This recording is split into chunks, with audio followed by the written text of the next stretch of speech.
Ia te au le nganga. Fia ma le nganga whaafitai I le tua, maua le nei avanoa, ma le nei lau tātou te toe whiro iai. O le fiafi le nei o le aso lulu. Le stofi le nei I tātou atu Samoa, ia manisi vaenga o le lalulangi. Le whatoa mātou o le mai le aso lulu. Le aso se furu malvalu o le masina lona lua o le tausanga. Ia, lava le nganga me malanga whaftai I le tua, ke maua nei avanoa le lei, tātou te toe whilo iai. Ia, wa se fo le nei aso mai le aso na nafi, o upu matala na tātou whiofo fo iai le aso na nafi, ia walu atu na nafi. Watu le aso na nafi, ia ma ona fo ia lunga, au mailo soifua mana uala, ia tātou ria manuia, ia le aso lulu, o le aso sifu malvalu o le masina o Februari, ia a o tau ia tu le soifua ma le ola ma le whainga malanga umi, le ua tasi le masina ua mawai, ma ua te atu, ia o le ua te afo ile o ngātu tonu o le nei masina. Toe sifuru aso I tutoe, ni o ronga winga, toe tasi le vai aso atoa, me aso atoa le la sa maso tolu, ia ona ta wafi o le masina pito I pupu wale nei o le tausanga. Ia toe se fulula na yaso I toe ia ona tātou whaitawhule I le masina lona tonu. Afi o mai a Yesu ina afi o mai ua nau te leia te oi o mātou loto nei. Yesu na oi o lo mātou wha moe moe, le wha aula o le la lo langi nei. Ia pule pea mai se Yeso o atunu, oli te leai mātou. Afi o mai a Yesu ina afi o mai ia o olo malo file le malo olai.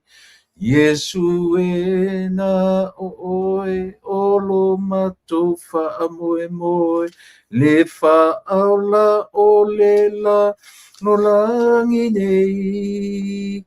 Ia pule pea mai se Yeso o atunu o li te leai mātou.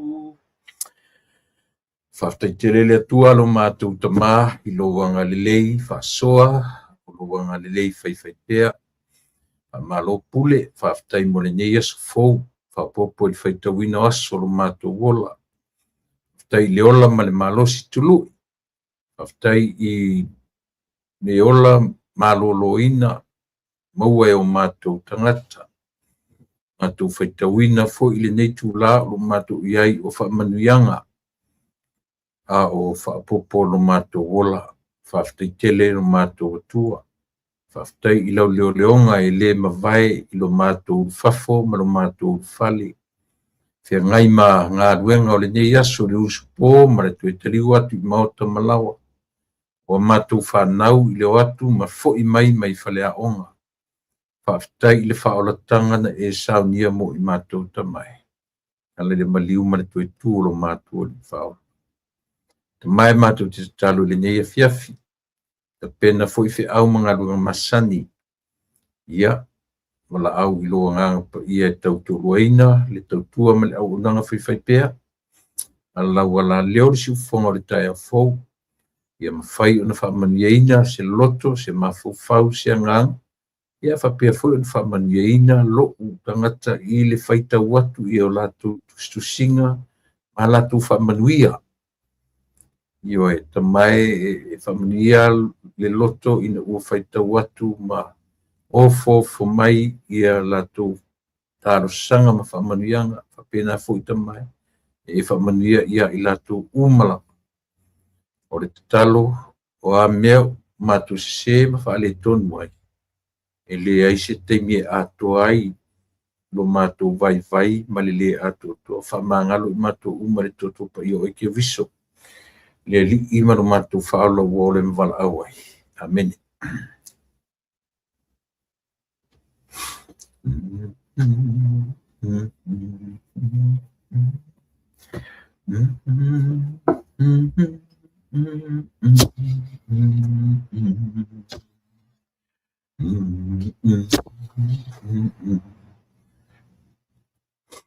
Ia, manatu le o te ai langi fitu tai matangi sa o suatu le tatu pese ia mawhai atu le tatu talo pulea.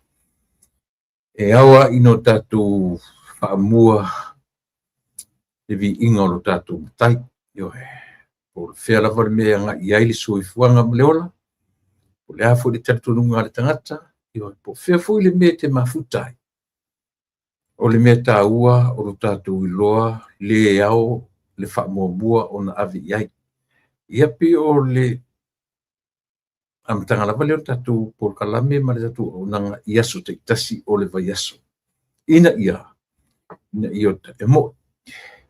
O le mea patino le nā le tangata ilo nala i le tae au. O le te whai atu. I fu isi teimi o le tae au e awha peta tua ia e u tua e lunga ngalo e whanga solo fi au leso. A o e ngalo la ia tātou. Ai le ngalo le tātou matai sili I o lana tau singa malana leo leonga I lo tu soifua malo. Nele I ele nau ta inga. So se teimi a matatua e tau tua le si ufonga le tae whapea lavalo na amtanga. Ua mawai atu le asona nafi. Watu fo I fe au mga ruenga o le asona nafi. Wa fo I mata upu ntala noina I le asona nafi ia ua. Aluatu, ua. Mo watu le asona nafi ia maona fo I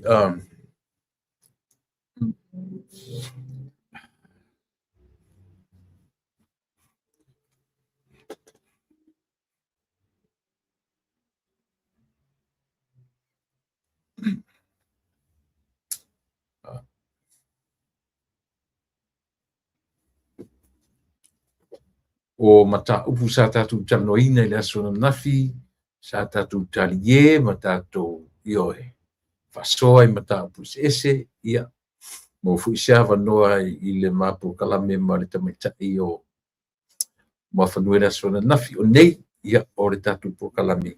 Ia, ma le susunga I le tau ili pe I chef tau ili.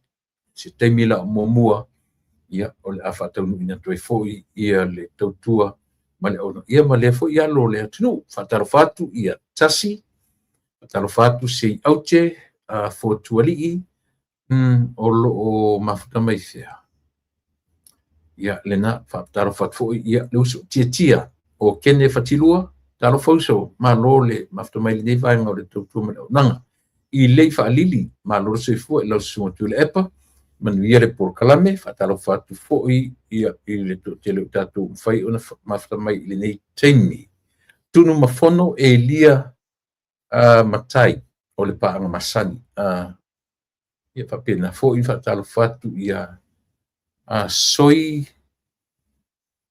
la lingua saini maiava fatu saini maiava o ia pia apul fatalo fatu ia mei avito talofa mei avito ia o pa masani la valea tatu tua nanga fatalo fatu mei ia fa pena foi matai a fatele fa pena foi fatalo fatu ia wake up io ia ma lor se fu manuia I lo sua tuilepa ia pena foi on fatalo fatu Fatalafatu fo'i ia mane pauli patiole mafuta mai Sydney, Australia, fatalafatu fo'i le tautua ma le aunaga siufoga o le taeafo Miriama Loloa, fatalafatu fo'i ia fa'afouina tanielu ia o lo'o fa'atalafa mai ia faapena fo'i ona fa'atalafa atu le aniva Sopetai fa'atalafa atu ia faapena fo'i to ese si'u ioe o lo'o mafuta mai fia ta'ua na e mafuta mai ia pena to ese si'u fa'atalafa atu Maria Tia'i Maria Tia'i ia faapena fo'i tai motoa Walton talofat malo le tautua familia le tua I lau fionga le fatonu. Paftai isi tolo Milford pena fo'i ia on fatalofatu o atika tui vaiti o penina su'a fatalofatu ia malena o toke tupa'i pena fo'i fatalofatu ia tunu mafolono Elia Matai talofa le afa le au pepe o le afa fainfa le fa pena ia fatalofatu fo'i ia oro ia seve ia sorry tenga tau tu sofa ia fatalofa fo'i ia toke tupa'i ia ma to tele o tātou whai o na mafuta mai I ne vaenga o le tātou tautua male au nanga. O leo o tātou le o ngā tutonunga le mu o nei vai aso. Ia me se fo'i mātou I lefto aso rulu mātou. Lea o iai nisi vaenga o le lalolangi I le aso o le whatawhiti. Whatawhiti o aso whainga luenga. Ia maso a onga o le nei lefto a mātou iai o ngā tutonunga le mu o le nei vai aso. Ia whatala whatuaile. Le tātou tautua ma le au nanga a le tātou siufonga o le taeafo I lana porkalame le lupe whaalele ia mō loutou silafia. O ana nafi sa tātou whaalongono uma ia I le porkalame a le fionga I le li pā le mia.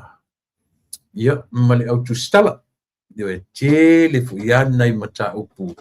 Ia sa tātou whanongolongo ma iai ia a o loo ese na tuina mai le fionga le li pāle mia wha manino wha malamalama nisi o vaenga.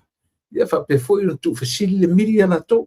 I fasili mo le malamalama anga ia o le atunu ini mea o loo manatu ia mawhai o na wha malamalamaina. Memo mua no o le tuina maia o le whamaisenga a le fionga I le li pāle mia ia anga I atu I le tina po le whaletua o le sunga I le taitai o le karisia so fitu tutu o tasi ia po le sunga ia pasta ala I moana Willy Papu le la ua au mai whapitoa iai ia le nganga whaftai o le taitai o le malo ia ona ele o nā malelaina tasi fo'i lea taitai o whaurungo I kalesia. Mana tua fo'i tasi lea pei na le fia I ele taitai o le tua ngai. Tasi lea taitai o le kalesia, ele ngata o taitai o le kalesia e whakasa, tasi lea taitai na matua a ngā I lava iai ia le fia fo'i o le taitai o le tua ngai. Aisea. E mafua le tupe fo'i lea o na whai mea alofa I lea fo'i kalesia. I le eli avatua I taimi I maua le malo. Whai mea alofa saoa I le fionga I le taitai ma le vaenga whai e lua se lau afe. Lea na vivesi fo'i hawhi mai sa le tatau o na whaia lea fuafuanga I le taitai ia ma le fo'i vaenga le kalesia fitu tu so fatasi. I mean tutu tasi. Ia o toi ngā mea la ia leo leo te mana tua le maliu si toi ina o mate alinga. na matua i olo palaina e i lātou e langolangoina le toiina lea. Ma le hei ta pipi. Ma lātou ta ua i whapea a mea o le mawhauwhau o le fionga i le taita i o le kālesia i le nawe taimi. Ia po le fionga i le aki e pikopo mate alinga alpati. E me se whala le ungali i le o whasala nei. Le ungali i le o whasala nei le la li tio le mwhentoe o mai lunga. Tasile na ungali ina matua i longa na matua i ia whaina i si taita i lea. Fionga i le aki e pikopo alpati mate alinga. Le ungali i le ua le o tue whatangaine lunga o le e matua le mawhauwhaua upu matala. Na la fofo i le taitai i le fuila o ta vavai atu. Piu fōringa whapena fo i isi taitai nei ua maliu atu nei. Ai le ai ala ma se tala na whai a le vaenga lea. O anga i le maliu o le sa whai ma minsta o whamasino. Ea na umatu nei fo ilon soifua. I le whapela tātou anga i e whaitawina i la atu ua mariliu. Ai pia o le tam whai atu se tala. O le whaasesēina o manatu mwhinangalo pi o le uwhaitau e ese ale mori maua tuspa ia i le anga sala le tangata ia male anga ia tu leoti. E le fuaina whapena i le soifua i lato ua lewa na ngase ngase. Ia e iai fu i lato ua lewa na ngase ngase, iai fu i lato e iai mo meo o mai o sofa fuse. Ioi. Ai aua te tātou te ave whai maisenga. Ave se whai maisenga. Ioi. Whai maise e tusa fui ia o le pēteita iai. Pēte alofa iai. Ilo se teimi nei wa aisea tau te o uma i le mea tau o le tuifo tātou. Ioi. Tau te o uma i le nu o ilo. Lewa le pesi ak tātou atu nai whapena e whati whapena. A tātou o ifo, i le nu o ilo. Ia le nā. Tātou te o uma i mea ia. Tātou te alu uma i le palapala. Ioi. O le tuspa ia malana ia au mai o le teimi e maliu, o le teimi te whanau, o le teimi te maliu ia o le a oe mao.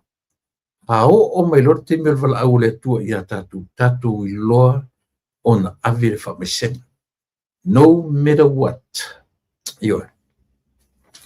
Apena, ia pifela o whaetoi o lea ua au mai le whamesena a le fionga i le li pāle mia ia e anga i tonu lava aisea i le ngalo mafutanga i le ola nei. I le ngalo le anga le leio tangata.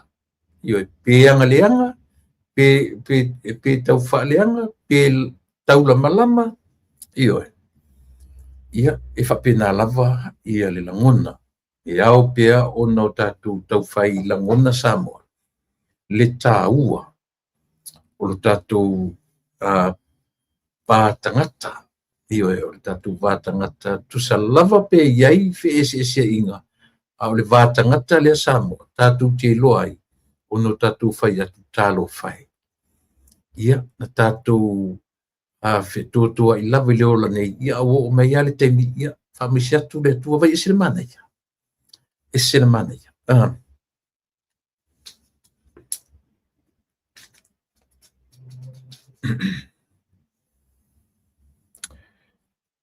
Ia, peo whatu tasirina mea o le,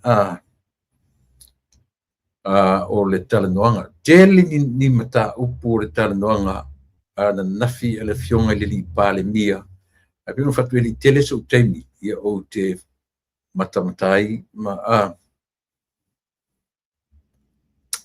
ia le vaenga le o le fatanoanga ia ala fionga le li pale mia ia ma le to tele o tu stala i le aso na nafi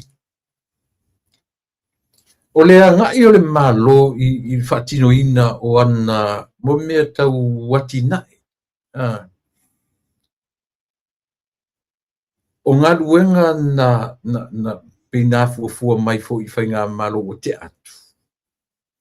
Lea ua whaawau e le pela le maketi. o ngā tonu o le masina o mati, whamoe e te tala ina ai le maketi fōu I Savalalo. O le a tau whai au ai mai ai ia le pāle mia o New Zealand, I le te tala ina o lea ngā luenga tele. Whailo ai fo I le pāle mia e 3 miliona tala. O le a toe fausia fa le leia atili ai ia le maenga fo le fa te pasi. Ia pi fa solo mai ai o le fesite leo ngā luenga o le fa le leia o le maenga le vale ia fa te pasi talani o le maketi le lungo le sami. Lea lau au mai 3 miliona lea ua whaanganga mo le whaaleleia o le whaamoemoe lea. Au le whala ua mai e li pāle mia. I le amatanga lavo le masina o mati. Ia I se vai po le vai so mua au le iumu saina ia le maketi lea I o ngā tonu o mati lava. No ia masi fau. O leo ua tausanga mai ia I lātou le au whai pisinisi. I lātou foi ua tatau o na aina to tonu le maketi lea. Ma amata lona whaonga a o le io I le taimi e tatala whaapitoa I loa. Ma tatala lo ia le vaenga o le maketi lea. Ina ia o mai ia le fionga I le li pāle mia o New Zealand. I le tatala ina Luxon, o le ngoa o ia Mr. Luxon o le fionga I le li pāle mia o New Zealand. O le ala manatu le li pāle mia, ia o mai le whainga malanga le na mo le tatala ina alo ia ma whelo I ai, manatu al malanga le ua lewa na.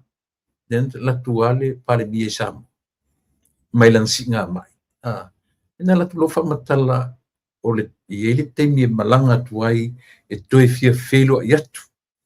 Ia le pāle mia o New Zealand, I le fionga I le teitai o le malo Samoa. Ia po le fionga le pāle mia o le tatu atu. Le ala ua tapena ele ngata na 3 miliona le ala faalu I le parking lot ia po le vanga foi fatali e pasi ia ma falele atili na maenga uma io o mai fatasi ia watu lava le falele atili tau o I le maketi oia I lo a iai sina extension I le tulanga o le maketi oia ono lo fa pe e faisi a foi I le taimio taiao le sa ia tasile na vaenga na nga iai le tala mai le fionga le li pale mia le latu filo inga ia male auto stala foi I le aso na nafi ai le me mali o le me mali Samoa te ile la fo mai le tusi o le tusi fa peritania na fainga o le tusi langa wana no ta o tusi le ina o leo ua mention I le malanga whaapito atu o le fionga le li pāle mio New Zealand. Le malanga atu le masina fōu I Samoa. A iei la si vanga o te loa na o maingo I nisi ena la fōu me tangata ia tiao. O le tusi o lo saini ai le li o pulotu Kanata, Canada, Alofa, McCarthy. I lau fai tau le tusi. O le telo mena tu tono le tusilea. Ili o iai le loa o I malama anga o le li intusia tusi. O telo mata upu I tu tono le tusi. O mata upu mai tu tono le loto I fale o I lato o lo o fafoea ia vaenga fa ufai tu tono o le ainga fa le malo ma fuafuanga uma faa le malo. Te lo isi mea na maritusi I la ufai tau atu iei. Langa wha peritania e le o iei le malama o le saini le tusi. O lau tau fai tau atu. E iei tangata o le tua tusi lea. Ioi. A o lo wha noanga le tusi lea. O tau sila sila o tau sa mo le mele ua I le mea o le maua lunga lea ua si iai e le vaenga lea mo le mea o le soifua ma le ola fau.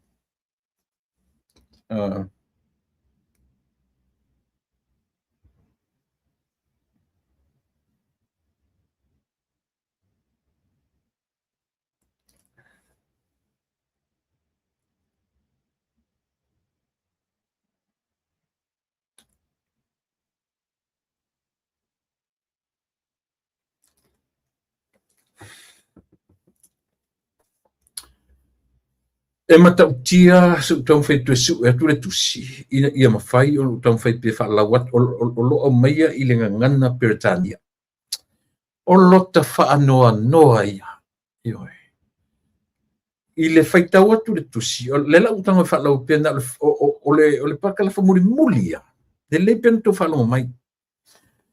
We respectfully urge you to reconsider the timing of this visit until the judicial process in Samoa has concluded and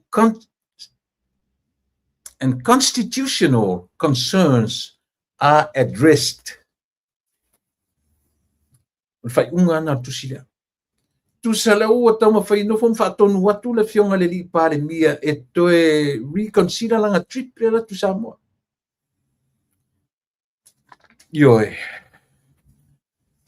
O te tonu se teimi on tau fai taure tusi na ue e saini ai la tangata soifua le sua fai a pulotu Canada alofa McCarthy. O tau fai pe o te toe maua le tusi.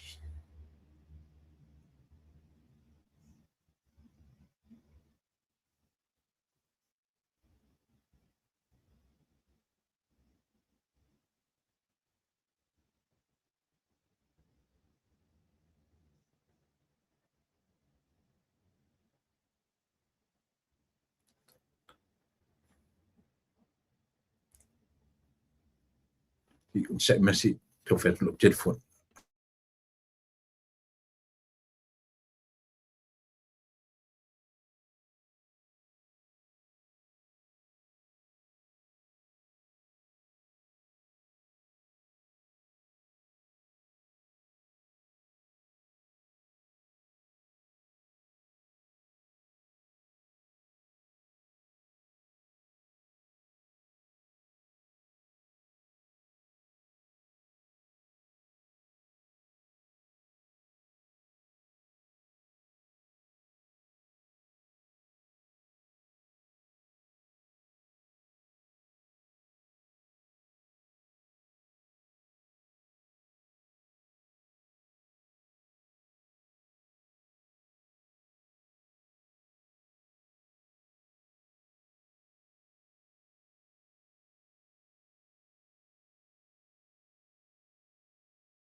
O loo whaau tala mai whapea. Sila o tau Samoa.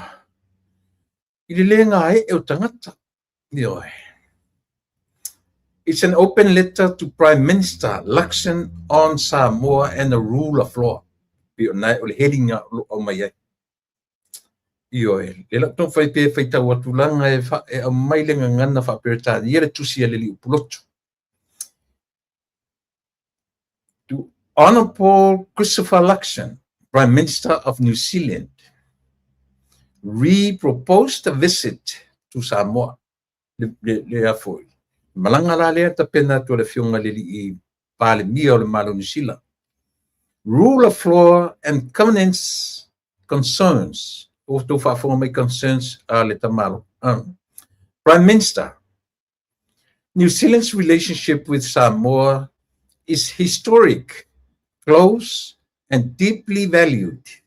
That relationship has always been grounded in shared commitments to democracy, judicial independence, and the rule of law. It is precisely because of that relationship that you proposed a visit to meet with the Prime Minister of Samoa. La'auli La'auli Leuatea Smith in March 2026 raises serious concerns.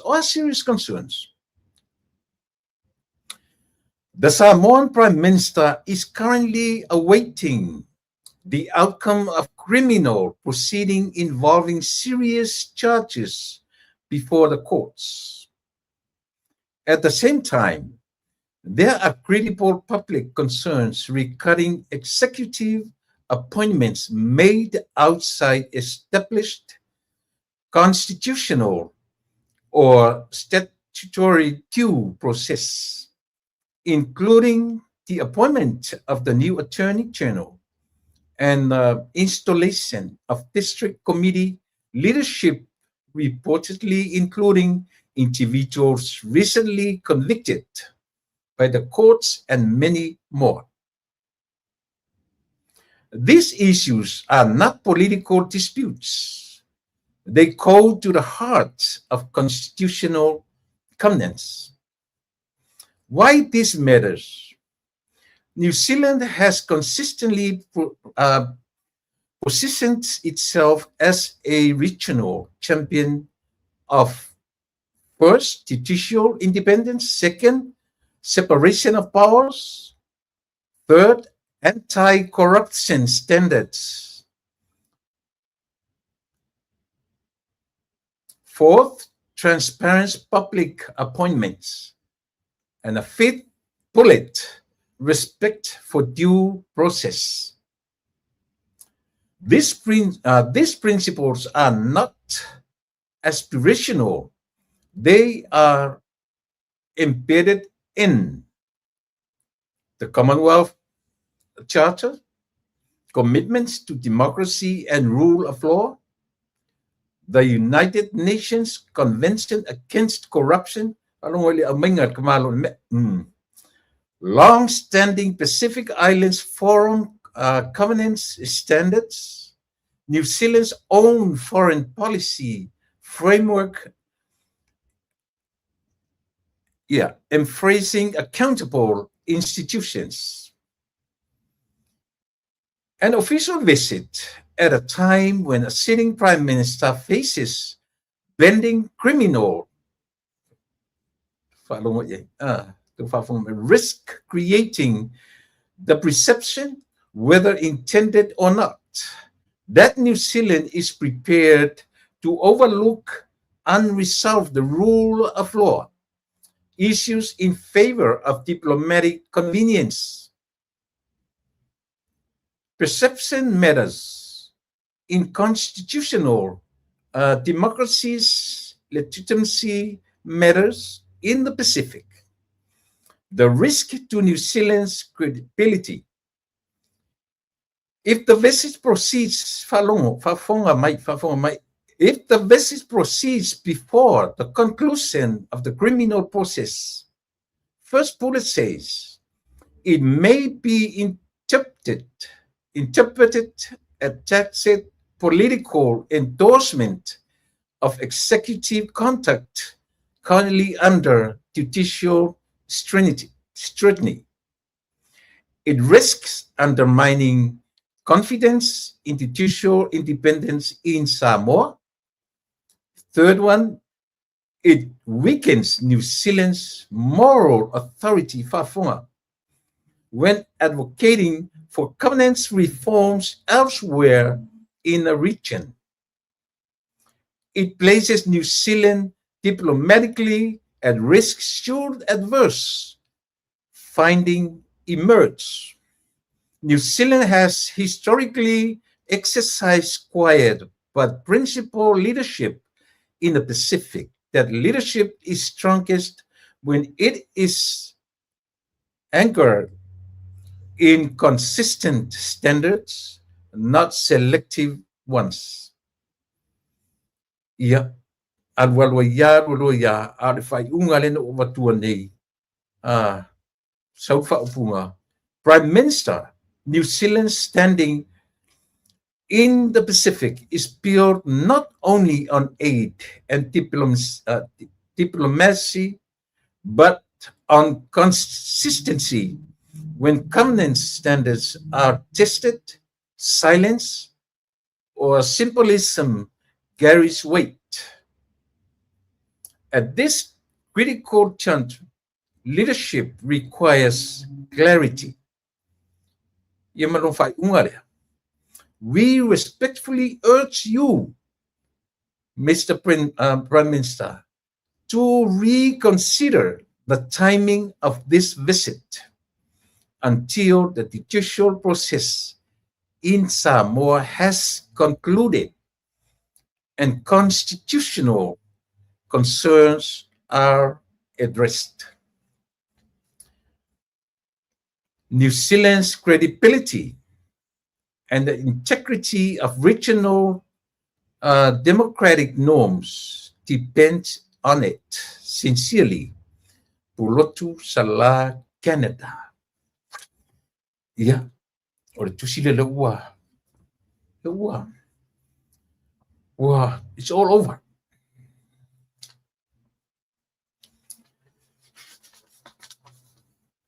Le fai unga le no te whalawa tua, pe o leo ua nofole li ina tusi le tusi. Pe mena no fai atuai, a eva ai le leile format o le tusi, o information o i tutono le tusi, o isi mea, e leo o yeilo na malamalama. E a fua mai tutono o taitai. I la tau o lo taitaia le vaenga whau fai. Na e sila le Samoa. I le mata utia ma le matu ia o le mea uo i ai ma faufaunga tau pule le anga o tangata. Ioe. Lea la o tatou vava ai. Ioe Samoa e le o toe i ai se nofo le lei o le fili. Satani e le o toe nofo le lei.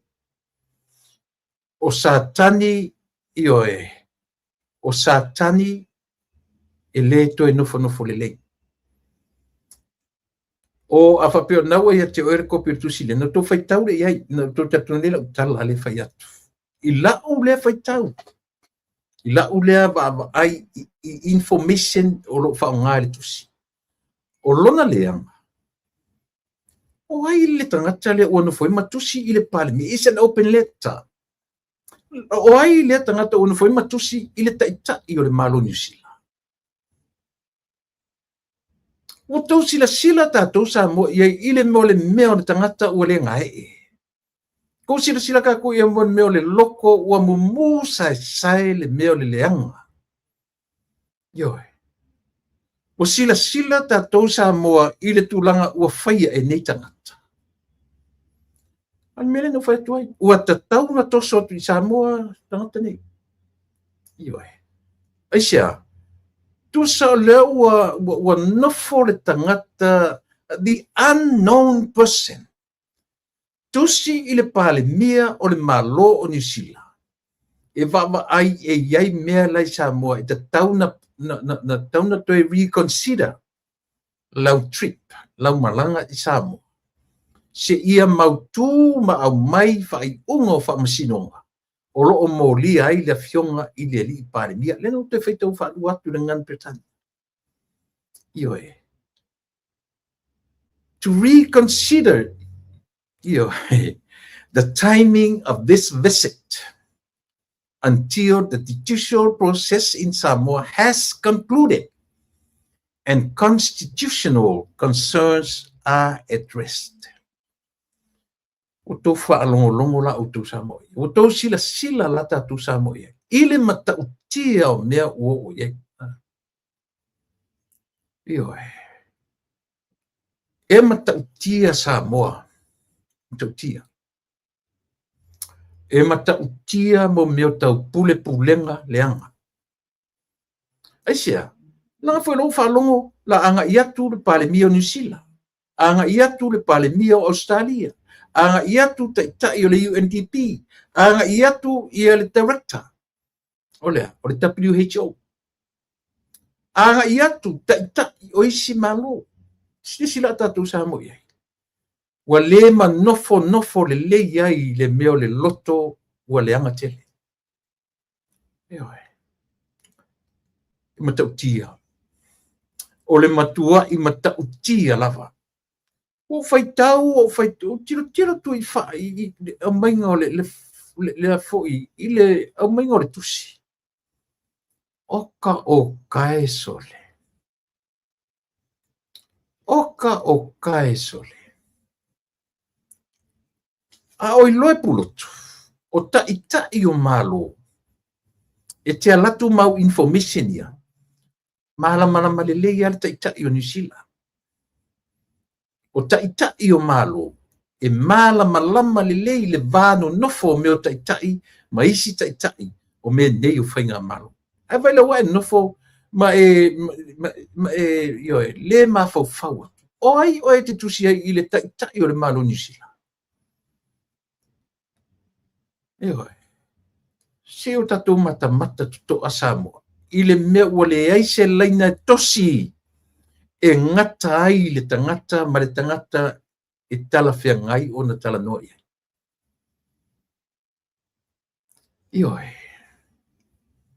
Ua le iloa e le tangata le tua oi. Ua le iloa. A le vai la o le tangata. O e whai tau tusi. Na tau loa ila ia lea. O tusi mai tu tonu o le vang whai. O le tusi o le vang whai ua whao ngā ai le whawatwalea le. O tu ta tonu la o tu whapea o tu e tu ta tonu la tatu sa mo tangata whatua e oso moso. Ai a whai whalanga o ia tusi, na whai tusi. Lau whionga le li pare mia ma oe lau whionga le ta ilo isi. Le ua sopo lale. Le pule po le pule au. Pe o upu masani. Ua so sopo le manuale i le mele. Lau whionga ta ilo isi. O whai ia. O au mata whai o ia. Pa ia nere tusi na ue lunga. Sila le tusi lea. Ia ma whai ai au tau whai lunga. Le tangata tusia tusi lea. Se whaaila, po le a se talia le fionga i le li pa le mia o le malo nisila. O i fo ila whaitau mai le malo nisila. Tawhio lai sole i tangata anu o Samoa. E whaitau watu e a watu sita mai whai aia whapea o le tangata tusia tusi. Ma ila tau po aila tau na whaia tusi. O le whaitau mai ale te tai o le malo te leo nisila. Tua whaatau waa i le vai. Ma tua whaatau waa i le vai. Aisea, talo whae, to te lo auto, pa wale mele o whaitau mai e le taitai o le malo nisila. Sorry. La matia le ola o le taitai o Samoa. O le mea, le lei alu to whalongo mai, wa alu le tusi, se langa umele tusi. At the very end of the letter, I know from Fatonu. Ola ulea interpretation. We respectfully urge you, the Prime Minister, to reconsider the timing of this visit until the judicial process in Samoa has concluded and constitutional concerns are addressed. Tufafo. Toe vai po le atonu le temi tala whiangai ia whetau lo o tu Samoa wa sero uma mea. O mea o whai unga whamasinonga. Wa uma nga whai loa mea uma ia. Toe reconsider, toe sila le temi o le triple o la malanga lea. Toe sila tatu Samoa ia. O tau whafafonga o tau iai Samoa le mata o tia o le mea o iai tangata. Whaatonu watu e tangata, it's an unknown person. Mea leo te whai atu ai. Elena o ia len tusia tusi lea. Elena o ia len tusia tusi lea. Aia. E he tangata nei tua. O lo latu whaasoa le whaavadvalea lea. E na te tusia. Ia se tiro ai. Tusi mai e tangata. Ai saingi mai lona ingoa. Au sai, ave Prime Minister. Oi le Prime Minister ave Christopher Luxon. The Prime Minister, Honorable Christopher Luxon, the Prime Minister of New Zealand. Ai tusi e te maro. o le whavalvalea na leiloa.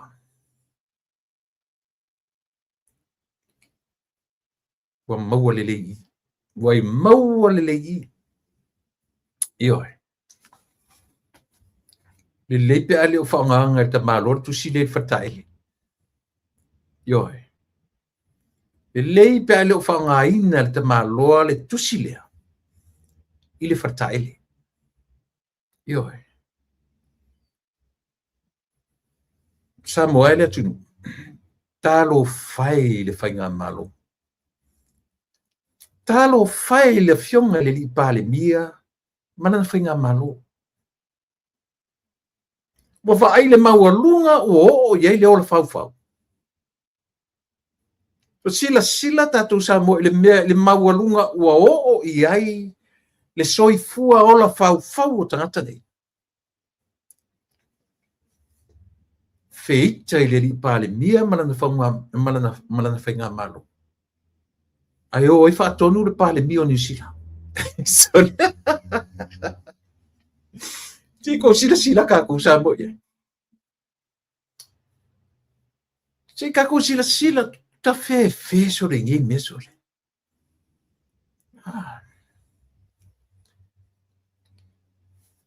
We respectfully urge you, Prime Minister, to reconsider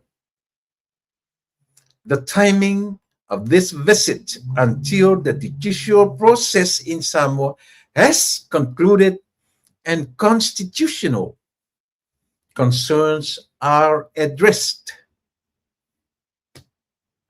My goodness.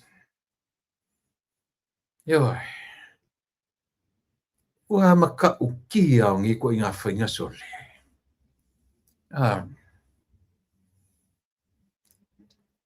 Ka fio lai sole. Ka fio lai. E kwa i o ka ofo a sole.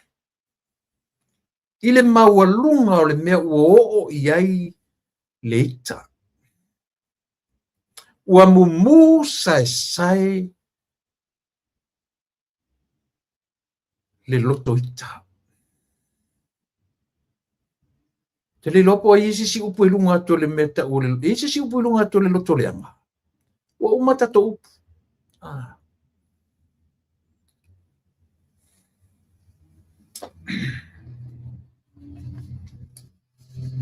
Samoa e te nofoa o e mawhaia e lau whamasino. O lea ua le ngata ina o tangata nei mawhaiwalo anga. Ua vavalo na toe sa fo na po o te whanong fo na po nan po kalame. E loka. Ioi. E loka le fionga le li pare mia. This coming Friday. Tomorrow. Your tomorrow. Friday. The 20th. Ioi. Lango le matua sa tofi tai au. Au le. That would be tomorrow. Ioi. Ioi. Tai au lea na vavalo i tangata nei. Tai au o le. E fōringa mai tangata nei. O le tala noa ma whamasino. Pe a fua ilo la tauroto te tele ma au mai valo anga. E leo ilo esis. Ai pe ua whaipea valo anga ia. E ui ina na valo ia momua pepelo. Ioi. Se. Le fula utoe valo anga. Ai sa wale tala. E loka e whatpui la ulia na mari toa. Pala vela oria misi ato isi tangata o loo iai whaatasi mana fionga le. Ai sa wana le fionga le li pare mi e loka. Tai au. Sa moal ua tinu pele. Sila ne i valo anga ia. Sila ne i le tusi lea. Lea ua uma ona ufaitau natu. Sesi o iele tusi lea tua ne lunga o le upenga te whailang. Se i whaitau uma iai le atunu ma le lalolang. Ioi. Ai lau fionga i tamaita i loe sili. langa o tiute la ia mau fai vai senda e sesi le tusi lea ave i le tamaita i lo isi ave i le tusi lea ave i le tusi lea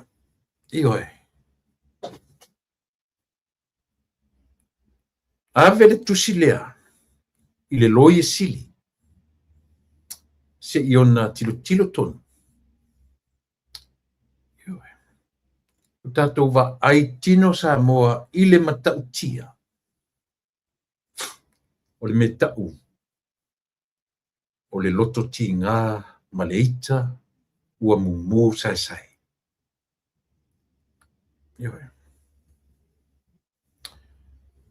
talo fae sole le faigā malo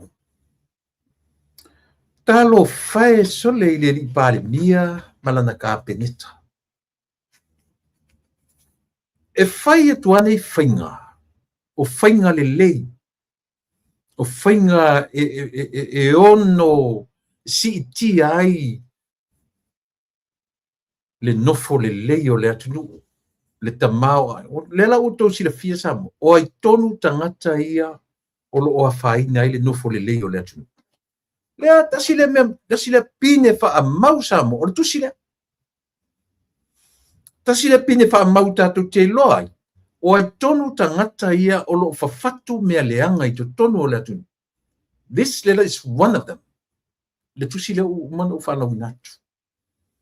O tusi la sila o te nofo mo mafau. Pena fetu una ile li intusir tusi. Aina te li avea. Pe tatau ilo na tangata na ia faia se mea fapea. Tau te lo o tau le ua ave iaile le ua ave malona mau tinoa. Ile uona i loa le fai unga le whamasinonga. Lea ua leina fai le tala. I lau fionga le li pale mia. Hold on. To reconsider your trip. Your visit. Toe fetu unai. Ono sai. Se ia mai a mea ia tali o whamasinonga. Ma mea tu la fono. O lo whaatali iai. Whaai loa mai loa. Ia o le temina futa whaatonu. Ma ono nofon whaatonu ia le. Nofon whaatonu le whionga li pale mia o maloni sila. Ma kua i oka le ofo e nei mesore. Ma kua i o le ofo e nei mea. Ka ingo ingoe sole. Ta ino inoe. Ka ingo ingoe kangaka.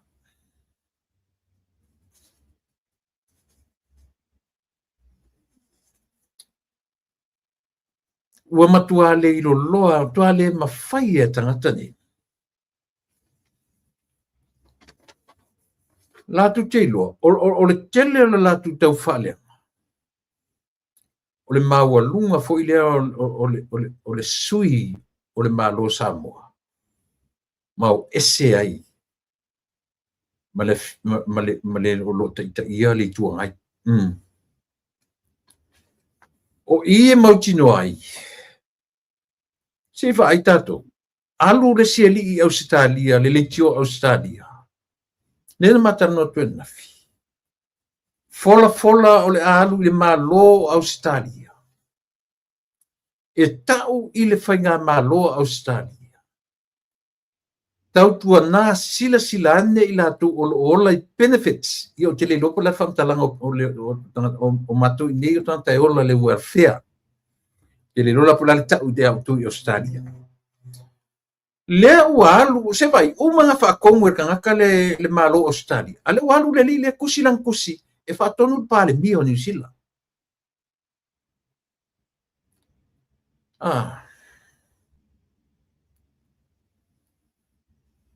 E sala tala le whai atu.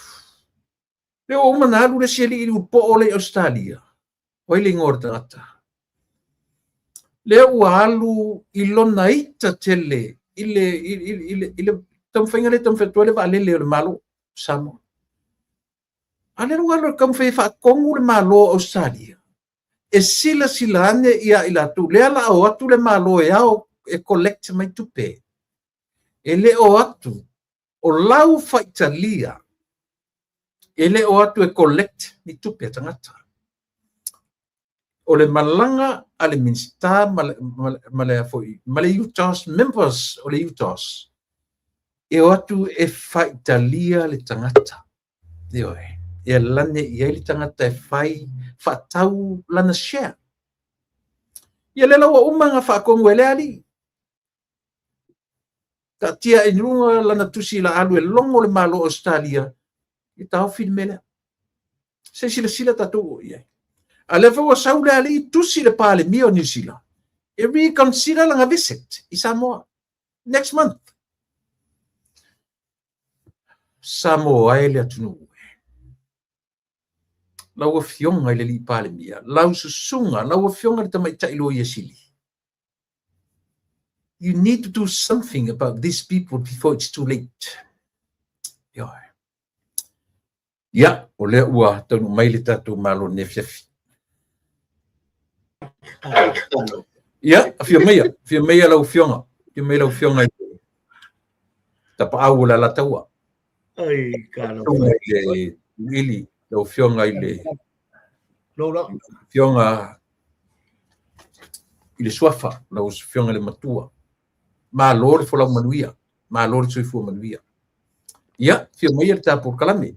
O lea ua uma o talia le proclame ne fiafi ia batu ne ia banoa e te whapa mai i tatu atu o na whaua wailea mani ne fiafi man whaaloa.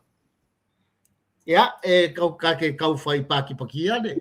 Ulanga o ngei aso le ngei kaya fau, por ngei foi aso fau, ia ka kou, ia bako ngei Brisbane, ia whapenga foi o kou, la so lulu ia o kou, la so kofi a bako. Ia, ai malo whaftai pe ia o masangia i kulanga foi leo ka lofa ma whawhenoi. Ia, ma kirikiro foi e patpakia le angale leo le kua le mori mai o lau soifua. Ia, mai se foi le soifua o ka kopa anga masangi pe ia o masangia ia e ke pa ia i kulanga le whakarofa ma whakulima. Ia, o ngamangaku le ia ka kere koeo iai. O le aka se lua e lau sa. Ia, manatu e le koe se mesui o fo ngale mamanua ma po ia sa ma fainga kao Samoa ia le ai maka waku ia wa e o lava ia i kulanga o ngava nga uma ia ai paki pakia le ngale le ngai so fo ia ai fa balori le foi mua foi ngai ia ngai aso i kulanga foi le o le ka ko ka upu ia ma lufi fo i ma maki kulanga ka ko po kalame malfa kama soari inga bala tudu ngai as ya kau fai fa maloma bodi ai da ngangol fa fitai le vaenga ya ole fa pa ya kule la sunga ile a fonge fongol ka ko po kalabe ya po la sunga fa tonu ya la sunga tu lepa malo fa fitai ya lau fionga le matua lau sunga le tau ili e sumai o lea u te talanoina le tūlanga onga. Wa o ia te maualunga o mea tau conspiracy. Mea tau soifua ma le ola fau tangata. E te tau mai o lea u te tau li maina le tusi. O le tusi na tusia e saini e tangata soifua ingo i Apulotu, Canada, alofa makati. A le tusi la. Na direct letter to the Prime Minister of New Zealand. It's an open letter. It's an open letter. E ave saoa i le fionga i le li pale mia o le malo New Zealand. O lo o peina te tamawhai e wha matala i le pale mia tūlanga o lo iairo tātou anu. Ai maise i le fionga i le li pale mia. Ma a fianga i morianga ma wha masinonga o lo iai. Te tā ngā ia o te tatono po ia oepo e maua tusi. Aila. Le lau tango te whaitau atu i le parakalafa muli e wha uma i ai tusi. na fa fonga mai la ia le o fai tau na ya o fai unga le o lana toe fa punga le senye loa. We respectfully urge you to reconsider the timing of this visit until the judicial process in Samoa has concluded and constitutional concerns are addressed. O le fai unga na lan tusi. Tusi ale wana fa tonuina ia le pale mio ni sile to reconsider langa visit le masin fo ni sile Samoa. Se ia vanga na o mai a me ia o lo fa tari tari ai pa masinonga maturanga uma fa pena o le rule of law ma me uma. Ia me so fina. O le fa ke ia ku au le. O le fa ke ia o i nga me o ia ia ke le o le si pasa as mal sapa mal si po ia me le fa longo ngi ai. Ia ke le lo po le a kongule. Le me la o ye se kala ai ba kwa iofo ko iofo ma fa le me o ye ba fo ngi kanga ma le me o le ya va le ma le ya fo i me le o ia longa songa malama ma songa coffee ia po sanga kiuke po sanga roll so le fa ila si makuya le me le awa ka kaonga modia i lalo ku mo e fo ngai ku langa fo le ka le fa mo meo o kala faku conspiracies ma fa kupu ai ma stir ai me ka o le peace por fine o le fo ngai o ke le yo afianga o mele ka umai e fa ngi me conspiracies fa peala ko ai o le wa ya ka ka ke mo fo ba so nga alu fa so la ko le fa ko o ia kulanga o la waru sorry ia ba la male le o ko me ka o le ya ka ka por human right ia por le mele ka o le constitutional right ele se be fa pe fo kale e fa o nga fa kasi ba ka mo fai fo ngale fili fa kasi awala ngo ingala le o ki le me e fili fa kasi kulang le langa ka o ko ai me ka o kwa oi e mo boundaries ai mo me fo le au lape ka iala e a fo nge ke fa nga inga le human right ba ye fo ka iala la fo o man ka prepare ka iala e a fo nge ke savali i kwa oi o me ka o constitutional right sorry ko nga me la o ka ia ko fa no ko be la fa mai fo la train fa lo ia nga o ha fa so lo ko me la me wa nga fa so lo ko e anu fa solo ko fa pe o le pong sa male o la foi fa o sor ka nga ka pe ka mo la tingi be kong la vo ai mo mai ka mo la tingi be wa o le e taru awa ki kango me nga se va nga wa qualify wa o lo fa lo ngoi lo lima fa lo ia ko ai do le wa pese maka upula ia langa maka upu ia le se maka upu fo nge yeso nga kango yese se ambesa pe ka alo lungo malai o le human rights and also constitutional rights ese me nga e duo longa fa nga ele pa lua fa kasi o nga ya ese ia guidelines fo nge o le human rights ese guidelines o le constitutional rights fa vaila lo mo constitutions so longo ingala ese so nga o ngai kangaka wa kiri ai o ka mo fai pe o fai aku fo e ka fa so e ke lo ke mi o le kele o mo me o conspiracies o kele o mo me fo le o diversions o le kele o mo me fo le o mo me fenkusi o fa sambo fenkusi o fa sa la ve aku inga ia throw attention ave ese for distract attention ale fainga malo ba se me o lai fai o lai le so o me ia o me fa la lo ku langa fo le o ka ngaka ile o lai ba ku ai very low self esteem o lo kulanga fo kale wa maka nga afia fai ai kulanga o fau fonga mea e a fo ngai destroy ele peace I kulanga fo ile o le vai new ngofo e ser ka u le me a le la ku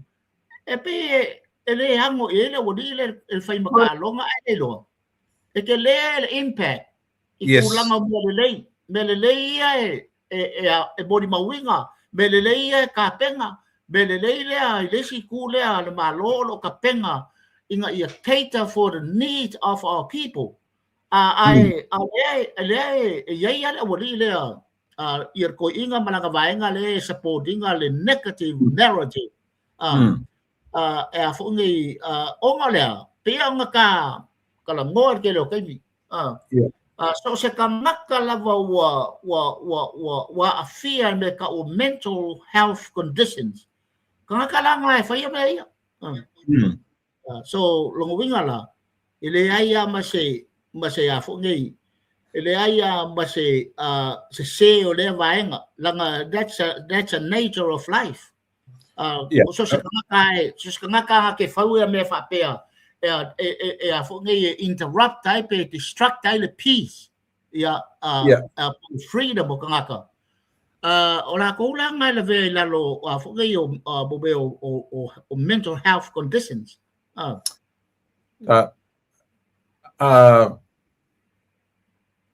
tu le titi ala le ta tia le titi ala le mafau o tata tu sia tu si tati tu pa ai asi ka visit la I le receiver whoever received the letter o le anga I tonu I le pale mi o le malo ni sila Mr. Luxon o le pe foringa ma o receive le tusi o le ala sa se tava ai fa le mafau I le mafau o tata tusi le tusi ma le tangata le o anga receiving a tusi fa mata le se va ai la tele ma se va ai mer tata le who is this person se tangata is that one from the governments of Samoa se tangata se bang fa fai la se finanga ka wale le melea kulepa langa of so ka inga fa polkiki so le pa lu fa kasi le so nga faia o fa pikoa ia ka ngaka e deal mal me ka o le afuio o communication le va fa polkiki kulanga va malo malesi malo government to government o kalangoa level so mo me polkiki ele so nga faia le kele ako o mga coffee ka nga kai faia le roll ai aku fo ko mo ma life polkiki ele ai administration I lunga le head o kalangoa issues for a head to head logo winga government to government head ese le level kalangoa ai ele so nga faia ka le ka waloa o la ya legal advisors ia political advisors lo ke faia so ka inga nga fa ko o ai le se me ilunga ile he ya ai le ba fainga address ko se nga ka fo le ka walo le alo io ma address fa penga ese addressing ma le voicing on me ka o public concern public issues kaulo issue e concern e o ste ai le fo ngai ku langa o le peace I le va ma law or government to government va ma law head to head o fai la si so pol me le mai maka nga you know e maka nga fo ngale ia ku langa fo le silingi ai o le level le ia le knowledge o ka ku nga mai ka nga ia le ka mu ia ku si a fa le ku si ale ale fo ngai pa bien ka iai o le makua ingosia ma fesilingia oi ngai ka nga ka wo you know ele kala ngoa ir pale bia o a fo ngai New Zealand is ka nga kala kele fo ngale lalo a kala ngoa issues fo ngale ya fo ngai concern e kala ngoa head lungal head ilesi head but lungal top administrations ala fo uma ko fia ka nga ka fo ngai e faia nga role sel makanga le be so be la pe ka la la oficina le nga fai mai a fa fela le le ka ka nga receiving ba kwa ko mo nga ka ile ingo male facility ngia or intelligent pole integrity le ka ka le ya mo concern for nga ka pe so pe ka le nga le u nga ka le o so sopo mai le o ia ile yeah It's address or public concern, public issues, public information. SME o kala mo ingo issue for government to government. Iko Congo administration ay may siya le top head o le ulo o le malo po se pale mia po se pleskingi. Ese ka uan mele. Ya awo so nga faya ka ngaka iya makoso ko ay makakul maka nga. Yoi. Pe o popole nga kele na lo le fianga ka yo le matango fiere ba ai no ya mai pe wa tu poile lo fai le fainga malo marta inga o tatu o lo ye termine le la lo ka penga mai me sili mo le manuia ya o tatu baba ya tu ile o tu sila na la fo mai neia mai se tasi o newspaper ilonga i tonu New Zealand lela fato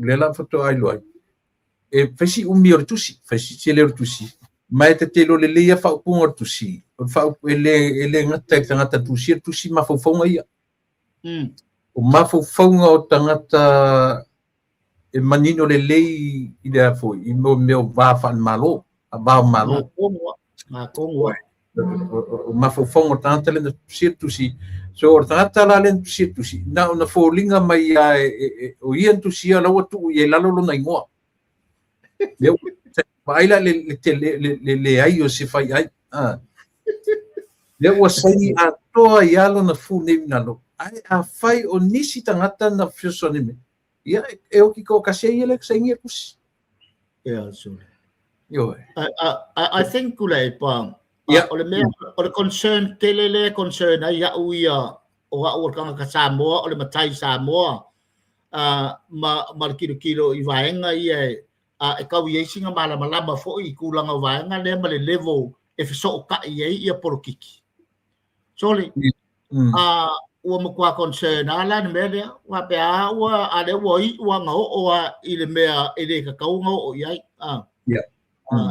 ia de o koso ku ai fa ka ki ai malaya ia kulanga o le si la fia ma le lo ale ia ka sa mai kala ngo ingo issues le level ma le level ele fa pengale le fa ngole o mele and I think for a wa foi makaulia o kua paka kua me ia kula epa e kilo ai le malo ma leader sing you see like kulanga foi le o le threat ia for the security threat walanga at the end of the day o le security threat le mention my le body o le kusi ele ke fai kusi le o nga inga ia henta kwai e fa pele como fai e a funga ia henta ku ia se threat e o mo lama ki ai ia wa menga le nga le kala ngoa ia le public maka nga kala tele issue le langa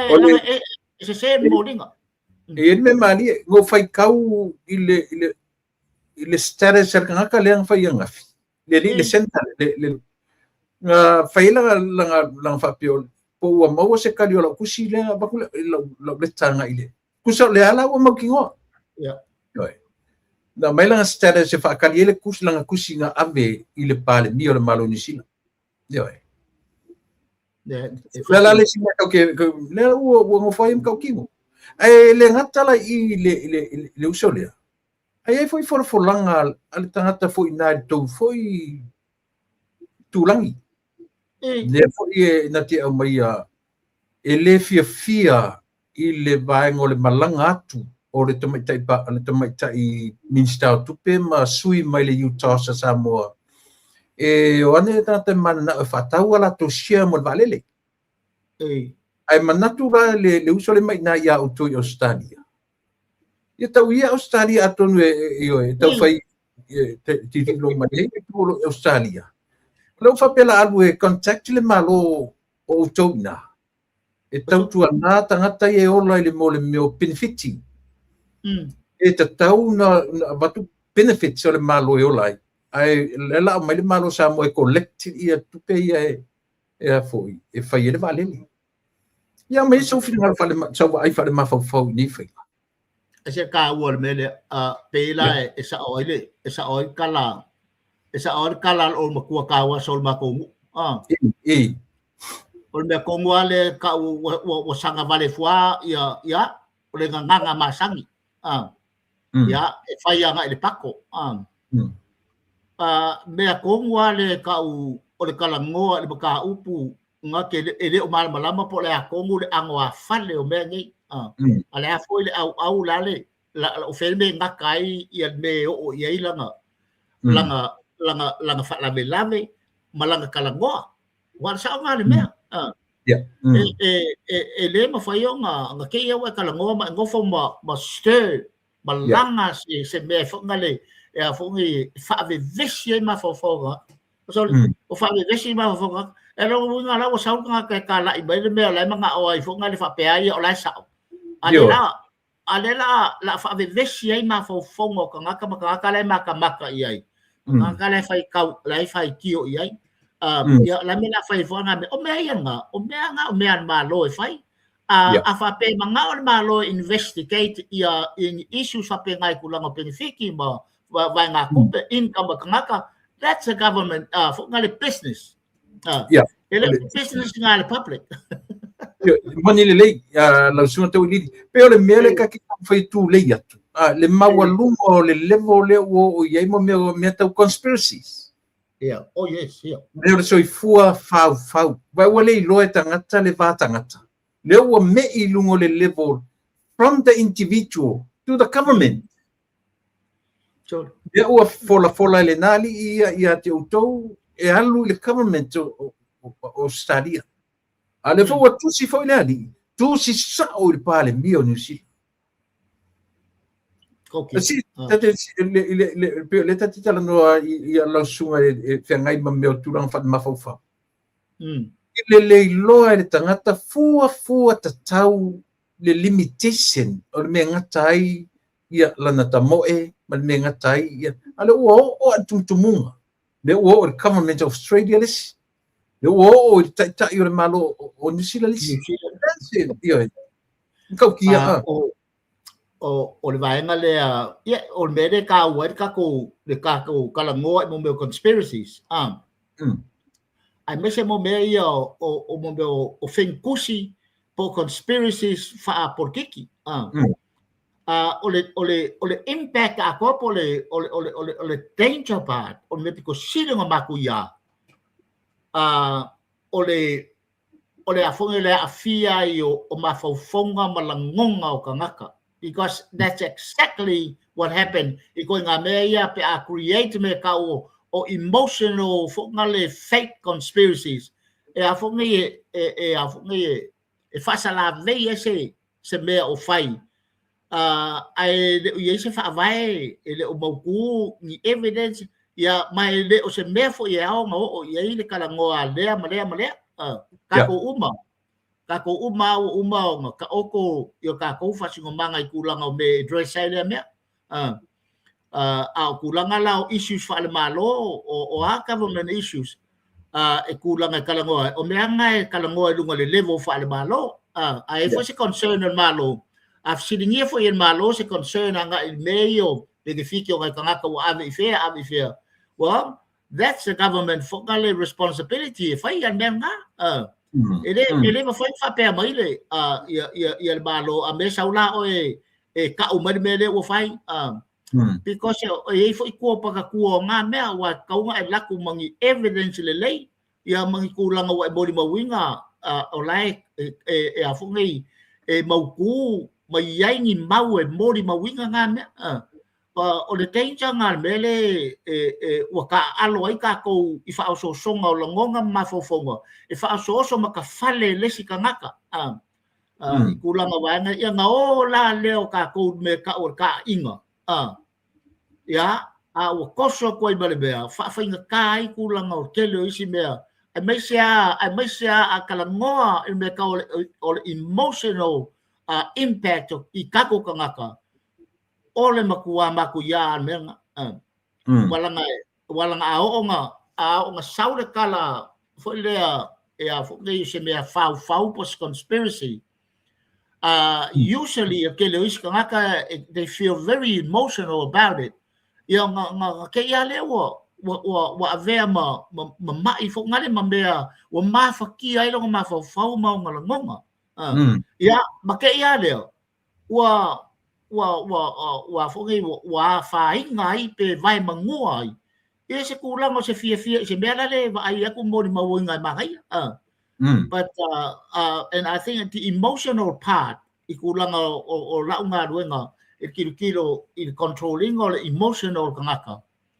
I think that ole part because sitting on kaya ka uya malau kilo waenga ngai I pay for ya ngo fa yaku ya kulang waenga ngai ya ya fo ngai akako malama lava kulang ya lo mea I kulang le mea ka ki malama I kulang o levels malonga addressing malonga fa leonga malonga ai fa ya e mangingo foi ka ko ke le ango ai sia ka ke malama le me ka o sen kusi mo conspiracy ia male me fo ngale create mai kaini maka ngo disturb ai ia emotions ko ngaka e fale anga se me ka fale so lo winga ya paul ngale me ka ua ya ka ko sambo ila wa fa kwanga fa ko favor le ma fa ma anga so tai ya kako ka la I pesa mo I me le wo focus yai o ma me uma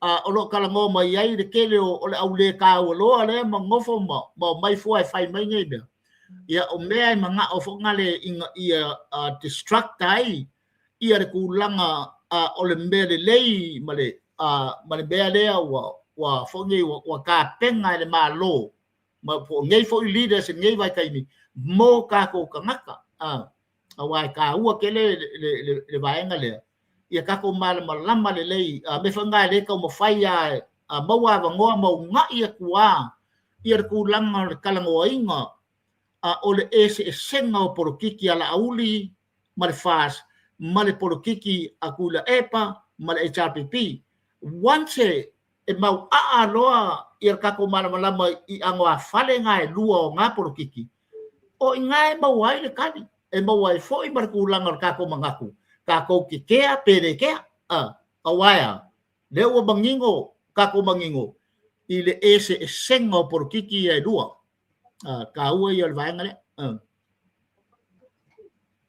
malo ia ona pe ka fia tala noa lava I le area lo kaya ona e similar lava ia cases sur ko bua le similar mo le tulanga o le sau resi alu le malo o sali sau resi alu le malo ni sila anyway ole atu tuli mata I peati na e le malo yes e sibele tala no ile atina e male ole o pe tala le market fo ile funga lei e wa to tala le tulanga space ata tala le ono tapuni le ono sa fai tio ele o fai pisinisi ona o le tulanga o le lava o le temi ia matoe faasaina le ala ufa ailoa mai le fiuga le lipalemia le ua toe tatala 24/7 te le lope fitu 24 hours le ua toe tatala iai ua le toe taputa ia le maketi ia ma le sosoo ai la le mea lea ma le musaina la o le maketi fou I savalalo ma tuvoi ese taʻiau toe fugalei ese tai savalalo la lea faapea o le a tatala I le aso o ngā tutonu o le masin fou mati le te pena tu iai le malanga la lea le paremia o New Zealand then ale o tusi iai le to reconsider le trip na se fauka ka kusa mo le makaukia o le me ufai ka ngakangi yo lela o maketi funga le tatala 24 hours mo tangata mo le au fai pisinisi to e tatala I savalalo o le market fou 3 miliona o le afa tele ai le parking lot I po le Vanga fatan pasi e tau ai o le tu o ia tatala no i mea ia ele le tatala no ia tina ia ui ai le atu ia si so noi ka ua ko o pulo kulanga ko fa wae ile sunga ile di Palmia sunga ya lauli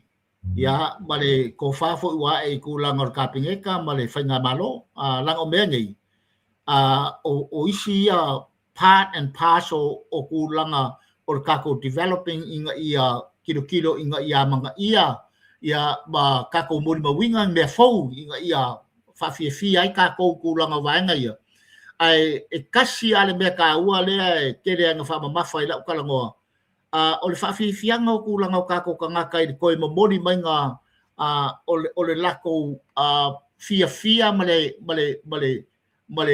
fonge markula fonga la ko fa fe kai ile amanga ia because it's very important kelo va nga fa penga sa pesa fa ngalo fo le lai ku isa o ayer malo kelen kapungi kelo isi mea ya ko ngoyengi ba fo anga ya sa kele fo ku la fo le poro ke ki alu le uma fa le uma ya silingia fo kelo o aki nga nga fai al melele wa o koe ka kala i fin ngalo ku langa koe ka kala mai le sa lo konga o ka nga kai mea ia langa o mea sili nga o mea sa mo i ka nga ka po feme o yai wa fo i nga fo i vai kai mi ku lai mai le i le vai ka o ku lai mai o popo fo le HRPP nga vai kai mi sa ia me ku ai nga pe o le 24/7 nga ia ma ke ki i kai o ia ya o ma ke ki le sai kai sa valalo ya e o kwa nga kai ke le freedom so se kai be ke ka mu o kwai e laku ya fai fa ka o me uma ko kia ka ko du de va ya o lai fai ya so and I think that's the freedom o mo mia ka ko nga ka inga i ko maua ia ku langa fo le o nga fo i sa o ko nga sai ai inga ia sa o loko ka nga kai ku langa me ia fa ka winga ya mai se feiro inga ba inga ma wo mai ma sangi ya mai se kulang fo la kinga o inga ile kai bi male kai merpo o mangai nga so o lau fo le lango i vai nga io ko fa ku la mai malo ya lua se lau pasenge ya kulang lango me lango be fa fa kai lango le haru ia le manga ia ka ko kai ya manga ia kako kangaka ia fia i mea e ka kau nga fai mo la ko ya mesa sa ko ma le freedom e kulanga fai trade ia ma fa le freedom i mea o mea la ko ele ngi ma ke se malo o ma ke kia akangaka so ava pela o le focus a ko al fast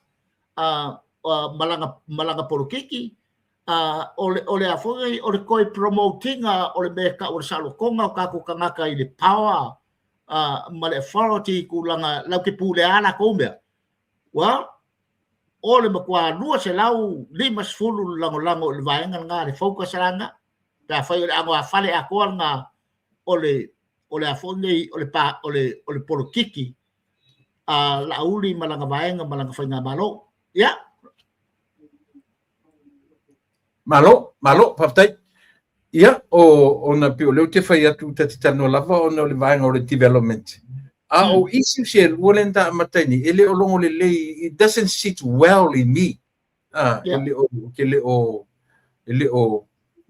longo le la taita ba ai ale ia o le ase mata upu e te pena mai nai le taitula le o le sa o manga ku fole pa se fa solo mai pe nga ya ka upu ia ka ke o ia o nga ai fo se be le o ke fi kala mo ia o nga fai mo tanga i mita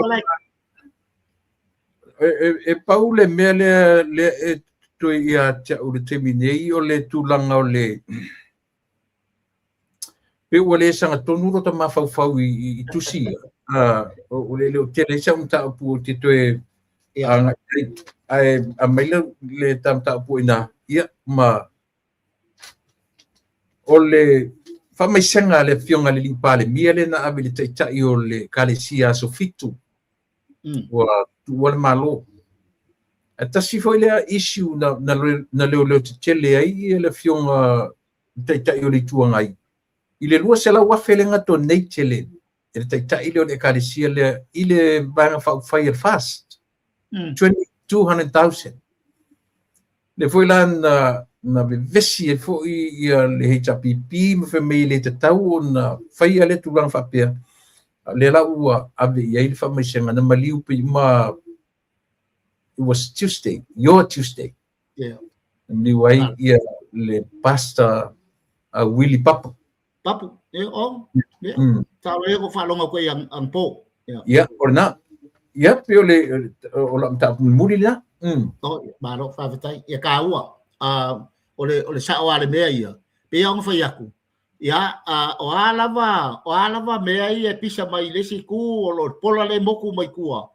Ya ele mafai ko fa ka wainga se kalangoa se si kulanga se bakau paule me vange me bakau pu nga te langa mai e vange mai ne mele lei ya bakulanga kirikiro me ya a fai yese mele lei a fai fonga le sau o lai sau ni nganga pala male ka waloa male ka ua ya ini mai no ise kai ai paule me ka ua ya a fonga ye kirikiro foi i ngai foi tamale kungu kai o le kalesia leva foi nga kaukua wa hafu la kaukua I kulanga o fa vai menga fo menga o le kalesia ya mai se kulanga garonga o foi kulanga o ku fa kangaka o ani me ve vesia wa o le afongi o le nga kulanga o ka ko ai ka ko ke pakia ia kulanga o me lei ia boli mawinga kulanga o kako mafukanga fo ile sa fai la lo ele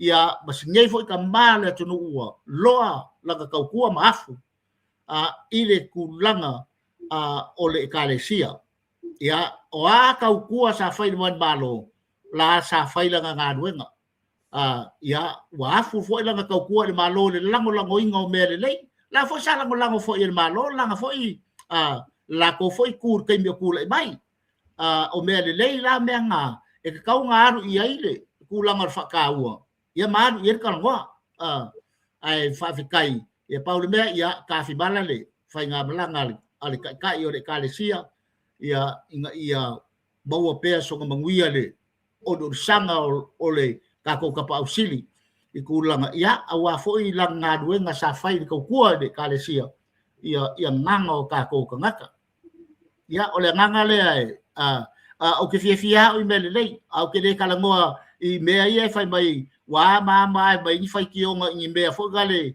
sa fe soso ang iai ma fe kufa iai I kulanga o ia vai wala fo sa fai o ai kalangoa iai ya mai skam ka upu nganga e ka penga iai mo e kasi le ka upu le sa o kalangoa ngo mga o se ia fo ia ka mangai fo ka pa iai ia ai o baka upu e fai asi o nga la kiki o baka upu le sa u kirikilo ia ka u o me le pe fo la ka ko kirikilo I sa wainga fo le o fanga u laiki ia ai me se kulanga o afuga I baka upu nga fa piko ia kulanga o la u fa so ia o ka u ia merna sa o kalangoa mo mga o ngai ko fa pula pe maka ko wa fea pe ia ka u ka ko kirikilo ka ko koi kirikilo I me o a fe ka ko kulanga a fia ka ko fa ngau ke le yo me ia ri bai pe fo nga vesi fo I ko ku o langi ia a fianga o ka maiki ke ngeki o lo a fia I kulanga fo ile o feuso inga fa sori kula fongo ya ba kulang abe sexual abuse of children ka ua I o vangale o lea ia afape mangaku lausunga o le vangoa le mo ai se ka ko foi fa soa I kulang va ia ka ua fon ka upunga ia ka ko be ese male por kiki a ka ko nga I le mele langa le o lo a fea I pe ka ko ke lo kaimi sexual abuse of children ia po o feu so inga sa sori kula fongo de va o ka ko ma o ka ngaka ma ko kua ma ka mai ya de ka ke pisa ngai ma ka ko mo ma winga case o Epstein in the Epstein file le were open o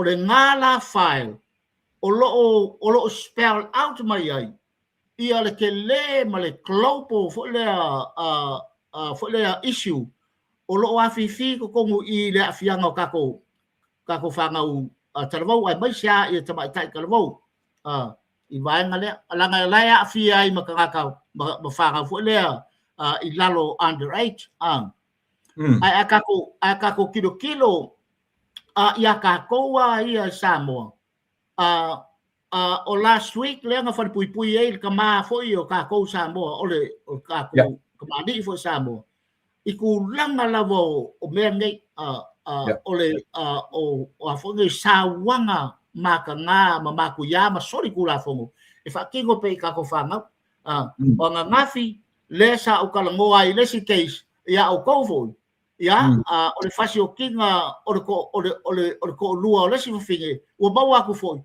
o lavo la faile me i langa kama lo wingo longa spectora anga su kasi ka sang akako kalango meni wa ikako ikulanga lavo o la unga duenga fa ko fa ton ma ho fa ai mbese ia kulanga kilo anga social problems o fea nga ia de include ai kulanga o drugs alcohol sexual abuse ia o afonge o kulanga fo le o suicide pule leola ia domestic violence mai sia vaina o e fai si baku ia me le o nga kele yo ngaka le fisiringia de e kele nga saru la lor ka peka ka upule ka ko pe le fi kala ngo yai ai o se maka upu sili o ka ua ya keu mala unga luenga ikulanga o le vaenga o le ko ba fai pe mawa va ngoi fa leo ai bengi ikulanga ka kau nga ngofo ka yai maka ko aware yai ikulanga o me ao nga fai o le afo i mafu anga ngai mea o le alo nga pi kanga i kulanga o amionga kangaka o le pi kanga i kulanga fo ala afu sainga o le are pi kanga ia fianga o le mafu fau so long wingala eserka ua o ngai vaenga pe anga fai aku e leo se maka upu fo le fo o se maka upu o leva fo inga kupu ka ko ko ai ese ir kilo fo ia ka ko kai me fa leo ai ma address ai and also sia kalango ese ai manga e fo ile le ka fai fa maka upu fo le ka ke fa so ai fa inga interact mai ia ia facility ba venga instead o kalango fo le ongoing I'm fayangka nga interact mai ma ia ai mese foi polas fo se manato la ku nga fai fa conversation la ia makawa fai e ma fai e nga o nga kako kilo e fe ku fai ia ku langa ofisini makali nga i me ia a fi ko kongo o nei topic na utanoan na file mata upu tai similar la mata upu le o le vaenga ta unei o le meta o le online group e take i lunga o minus take i mo meo o young kids young ones o le online group la le fai ngoina o le 764 o le fiku o fa 764 network e ka kaunga awe uma iai ia tangata Samoa i nei o Australia ma New Zealand o le online group e whaingo fia o na take langa o to telo tupulanga i nei o na po i lunga mo meo video games o i nāi ma wai le fiso ta inga tangata nei ma plan na tu iai le tūlanga o me whetau iai ma pika pai tamaiti ia te titi sufa tau sanga i le matou pitonu u le meta o cousin ia pe o le latest le nga o ia nei 14 years old girl ia o maua la i lalo le vaenga lea e le lei wharongo mai na tanga o le sa ilia e po le meta o le 764 fitu no fa network o le online group e take i mo tamaiti whanau laiti le taua la o mea ia tauilili. Ona whai fo i o tau ina o mātou i nei Amerika. O ta tau ona tu ititia le meo le wa le whanonga tu e tu la whona o tōna o whai e iai le limit o ta mai na o i lunga o stu la whona le lei. Pe a whai lava o le ale. A whapea la e na whasa i lunga mo meo penga tu whai langi. A o lesi a wala tangata ne mo meo video games. A whapela o ngai whasai lungo o meo o le social media. A whakanga meo video games o tono ai. Tas pe o ngai ngai kasi mea ngai communicate koe kangakangi. Il whana through video games nei. Mai ngā lai arrange ai mo meo o me e whetau i ai, mo me whelo i ai. Ia maa whaina i loa tatu whanau.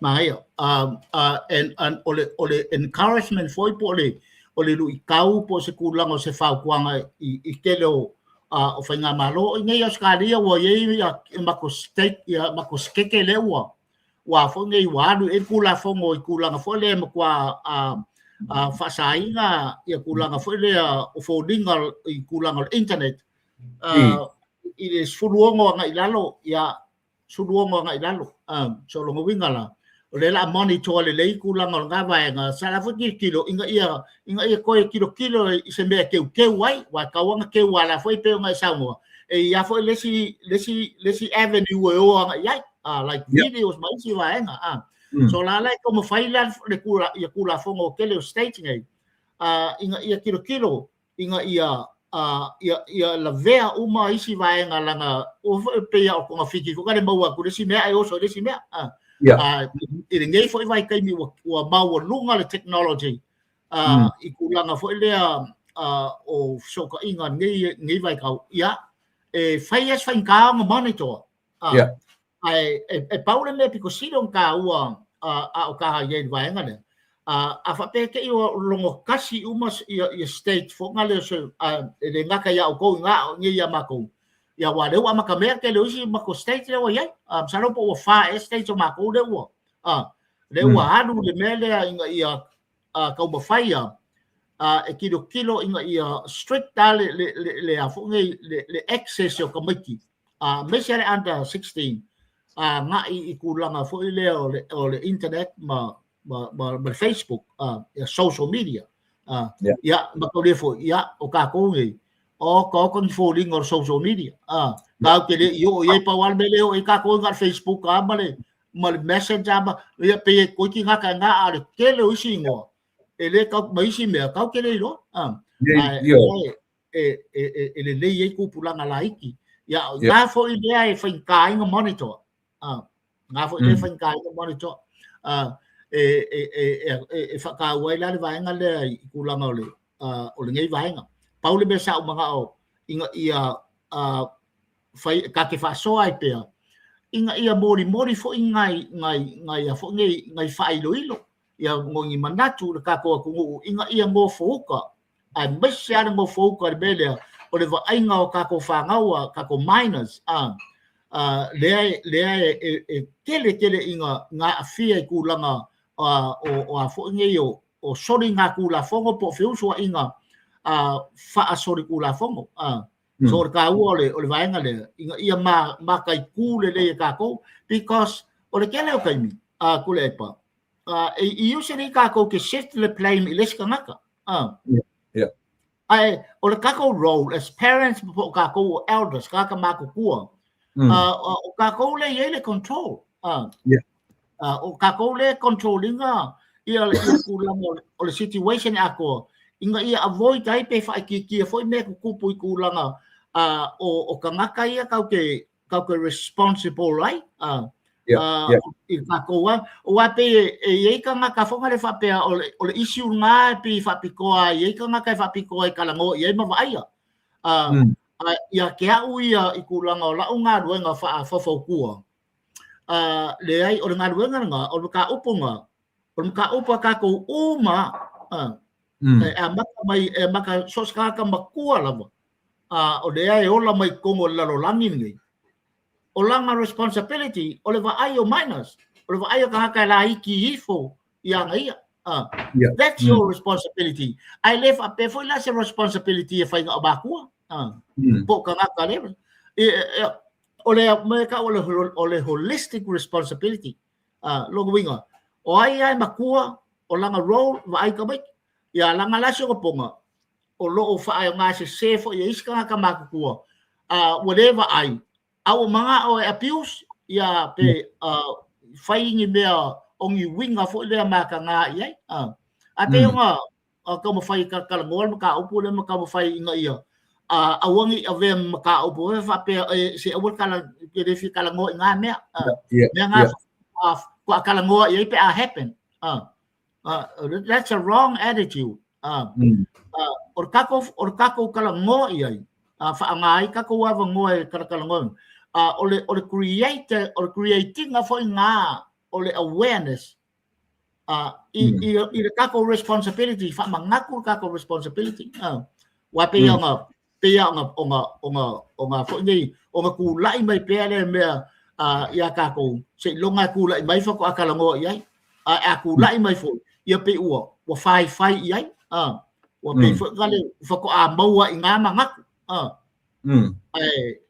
ile kulanga ai ole mea kele o kai misa o mafuka ai ma o ko mo fai i kulanga o por kalame mo sex offenders i ko kongo fa pui le fearful ko sanga le o se mea le o se mea fa ngo fie ia fa kala ngo inga o ngai ka ngaka ia o la ko fo ilea offenders yeah, and also whakaloranga of victims.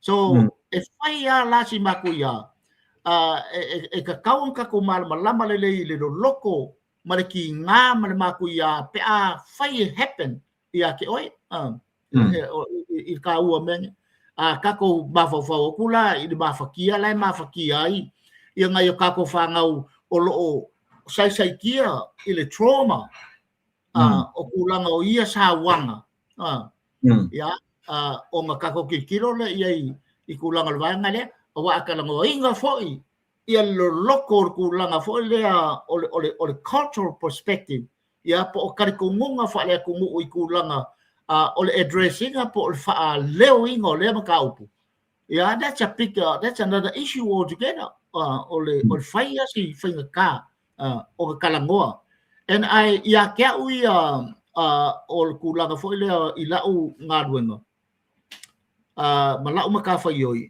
ele o se maka upu belong iso ses is kanga ka sko kasi po se particular for the group it's our responsibility o kako maka fa yoi ia kako fa soa fa kasi makako kilo o ni fa ilo e fa fea nga prevent e fa fea nga prevent ia awanga happen ia kia upu masanya la tunue au ka wola au fa ngoka e kele iloar kai me kupu ia kia ale asa kilo ia mai mori ma winga me ia happen ko ngolo o lo ko fale o lo wainga e ke mori ma winga o ka ngaka ia fa kingo pe o ma u fa soa e mo fa so ke le kaimi aka kala ngol ka upure ka kala ngol tele ma in general ma kala ngol nga ngai mana malama ma mau ai se me nga ale au fa longo ole uma inga ole promoting ole awareness that's my role as a therapist lo winga la e ka uo ka ngaka wa de ya se ko ya fe kala ngol isis but o lo le kai mi wo ni taile ia bege au kala ngoi sometimes it's too late too late la lawa wa fainga ia ka au me ia pe manga o mori o mo me o failo symptoms o sign o kanga ia ko kongo ar ka ko lo ko fale e kelen ka ko fewa ia makanga ka lai fa ia me ia ka ko fa ngau be ngo va ke le pasenge o kulanga o merkau o feu so inga sorry kula fongo po o ngeia mio ke le pasenge happen ko kongo lava lolo ko fale ko kongo lo ainga e fai se ke le pasenge e vale lima sul male ongo sul pasenge o ku langa victims le ai ko kongo lo ainga and also o kamaka e fucking over or people that you know but the problem manayala ka makamay lang or kakaimi ka makamay symptoms ko may symptoms I ko kung ulili o faale ay kakile yo melia na luwa ya tu I si uso ya fata fa malia tu uso lang after mawa ia lau fa senga ya mortina o tofilau tina ngu masame to savili sa maliu le so farele o te atu nei I tu tonu o Canberra Act o ACT ia o le to fine ia o le uso asino le uso ia fata to le o mai atu mafta mai ia e matoi fa mai senga ia ma ile fa ialo ma fa nau ia fa pefi o soifua le li fa sino ia to filautina ia fa mesiatu le tatu proclame ia pe o le le nana o mai I siu tuangane ia malfaanga mai ia pata to'o mai I le tuanga mangiangi ia o le na ua lo ua tu ua mai le uso ia o le tatu fa mesenga na mai na nafi sa wala o ile tu le so farele o te ia le fto a mai na po ua misi tia u to go through ia fto a mawai ia lo fatela tu so ia ta mai anga yo symptoms fa mole le to ese fu 5 minutos fa mole ya ba vitai ka ua ngai me ia pe nga le fu manga ile o fisi mai vai symptoms o le afongi ke le yo o me kaunga makako makala I wa ke le maka upo le mfainga ko kala mo 10 minutes ai o ngai me ia fonga hint ia po ngai failoilo o ka ua me le ia makai ku le ka ko ngai o parents makua wa o kokongu wa ngai abuse o lo happen like members people that you know o lo happen for Congo friends uncles and aunties and cousins ole o e le symptom because sili o ma kaulele o ese kangaka ole symptom mua ke loa ki kanga ma kau kangaka ia o friends ma kangaka ke loa po o kangaka foi ko ki mafuka ai o mai ko ki mafuka o kangaka fie fai mo grooming grooming a child that's the first sign o longo winga la kakawe fie e foge fa ave be alofa I ka beki ya skisi ya kule ka makiki si ya kwai ka makiki you know because a lot of people by lo fare ko se fa ya nga me but there's only kasi pe lua pasenge o kangaka o fanga e ke inviting ko como low environment o low surrounding e lau ke fa ya me nga e kaka umai mai ala ko nga bandele ai ia kangaka ese fo inga langa o ngaya langa o lai focus ia ku langa ole attention ako o lai targets ka se kiki children o kabaki they are very vulnerable fo ye fia fo le me alofa o gift fia kangaka vai me lona nisi fa punga it's a sickness le mea oh yes of course kakala ia kaula I kuan ba fau these are the sickness for le faionga onga ola mai maraka ma soi fu mai mai pe a fai e ko kongo lo gene kongo lo poko sometimes la ale ai se kiwa ke kopua e foi oia e fakingo le sa fai o isi o wan ko lo pasi aku ai sau foi oia sau foi pingi foi oia ko so because le ai se so swangi mai le ai se recognition ma ka fai se treatment e fai se fakarkonga fai se nga duenga ai so e continue ala I lungo ir ko nga trend le inga ia ka ko makalai so makalai mo groomings groomers la fia kele kama ngai fia ka miki ia fia ave me alofo kupe wa gift wa si me si ka miki ia kisi ku ai ia fia fai mele ole associate with your young ones E ke lo le lei ar kaka o nga foi e open ai low eyes. Mai kilo. There's more into it. There's more into the grooming. There's more into the attitude. Kaulang mo fo ka e wa e lape lo lau observation. Observing como fai before mele sa ka ngoi po kalabe i po kalabe ai lo masao.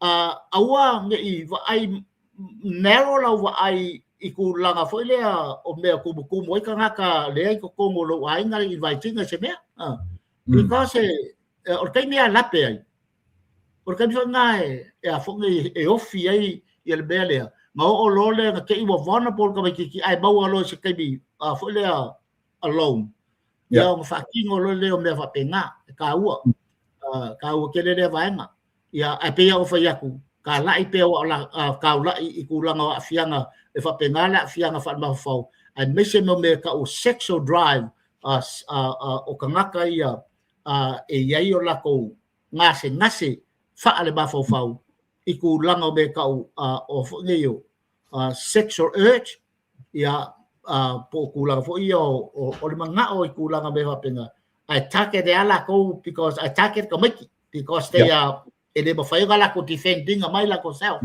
That's the reason why. Malo le kawo kele le point le o ba ko le group le le group le u sawa le tulanga le yai for our awareness. If phone mele u fam tala tu le 764 network. 764. 764 network. Yes. Le inai le to matavia o siasi le amata na wea tangata mo invite to tangata le fali. Amata wea tangata me le ra o ui tangata i nga style folia.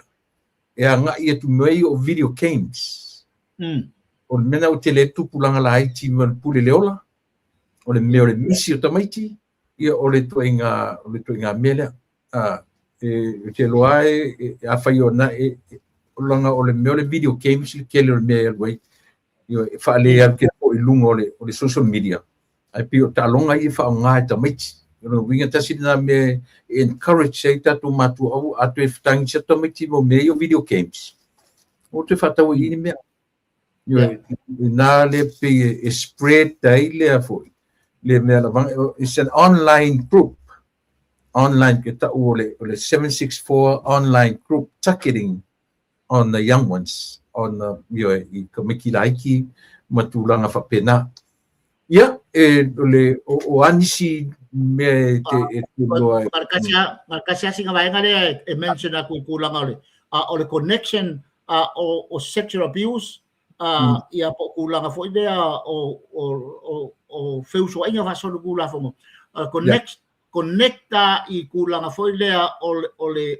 child trafficking trafficking ma awangi e fai poi pola le luar nga langa awangi kako because o isi kanaka la nga ru mo isi group pela ko nga group le mention ngai pe fola group le nga fai Epstein ya le uma diwia ale wa open ai the file ako o ifo o le wa open ai le awareness o kaka o malalangi anga I the connection of various group nga I kulanga o le organizing o meka o le child trafficking kabai ki fa kawaku I kulanga fo ngale social kungu there e kupu I so that's where the money is le for what target ai ngaka le kulanga fa kawaku kamaki instead of abuse o lawa fa fa kau fa kau la lo kulanga fo fa malu drugs ia fa malu me organized crime I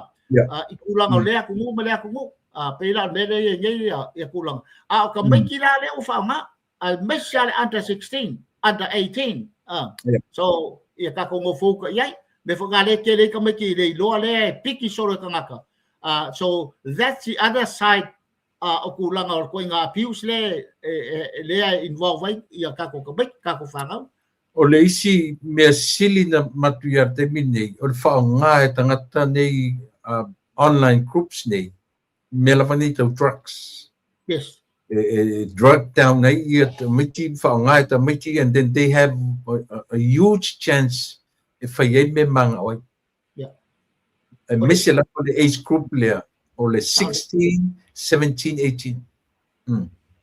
Ole chokola pa mane ole foge ita ole foge organized crime ilalo kulanga ole fapukunga ole oa malkupe so they don't care ke le la uiska ka e fainga luenga I pe o ke le uisi group here e fainga luenga e foge toward foga le ngai is a main group e foge e kilo e ku fai la ka kai e fa ka wai ka mai ki exchange ka mai ki kope ka mo ka ke ya ole a foge e kilo ese kau fa kau ai ka mai ka ko foka ole ka ko foka ka ko ole be nga ka ko kala ngoa ma ka ko mo fai open the conversation me le o fo ka ko mo fa pe fo ngale me nga de kala ngoi nga ya mama we have to talk about it talk about it ma kilo nga ia fa soa ilea malea fai si ke lea yor kako ai or kako bird view nga i issue lea ai le fapukia ya ole nga kai vo le o bo le vo ka upule ya nga fa mangakua mana ya o se issue ka ua langa ile ngata foi lai tatu watu ye ferolo stadium america o kele au matua nga tatu watu. Oh yes, yeah. Oh yes. So le taua la afe o inicio sa mo falongo mai tapo kalam. Taua tele for our awareness. Yes. Le taua ia ma tamfaia le langa wa ya tangata o latu fai pele me o me terminate. O le si tangata fai mala mai le tulina ona. Le si tangata fai malam le tuli ina pe o langona na o le o tau pe tau muri mai ale mele o le lele mo fala o fasaina ya ai tangata o fai ya ngo menga so le ka la o ka por kala more for awareness I michelle mambeni o matua I have 15 grandkids. Fe aurana o te tamwhai mori I lau whanau e ana whanau I tautuana oane I tuu au no inga tamaiti. Ma mea lawa I o whai ngā wō e a watu le whale pāti ma me whapena. Ta sire nā me I awe I o tatu wō fo isi teimi. E le whailunga ina tamana pe a oa ina whaososo ina.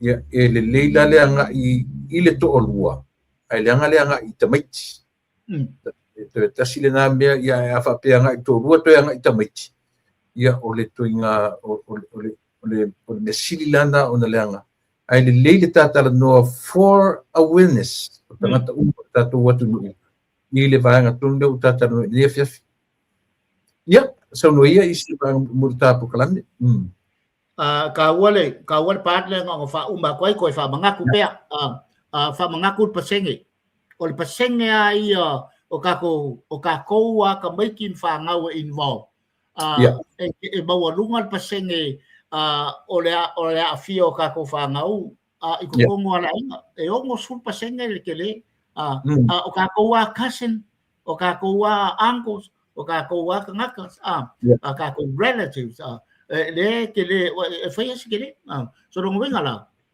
e ka ua ka ko faso ia ka ko kala moa mo ku fai e ma ka ko kilo inga ia ka mo fai prevent langa a o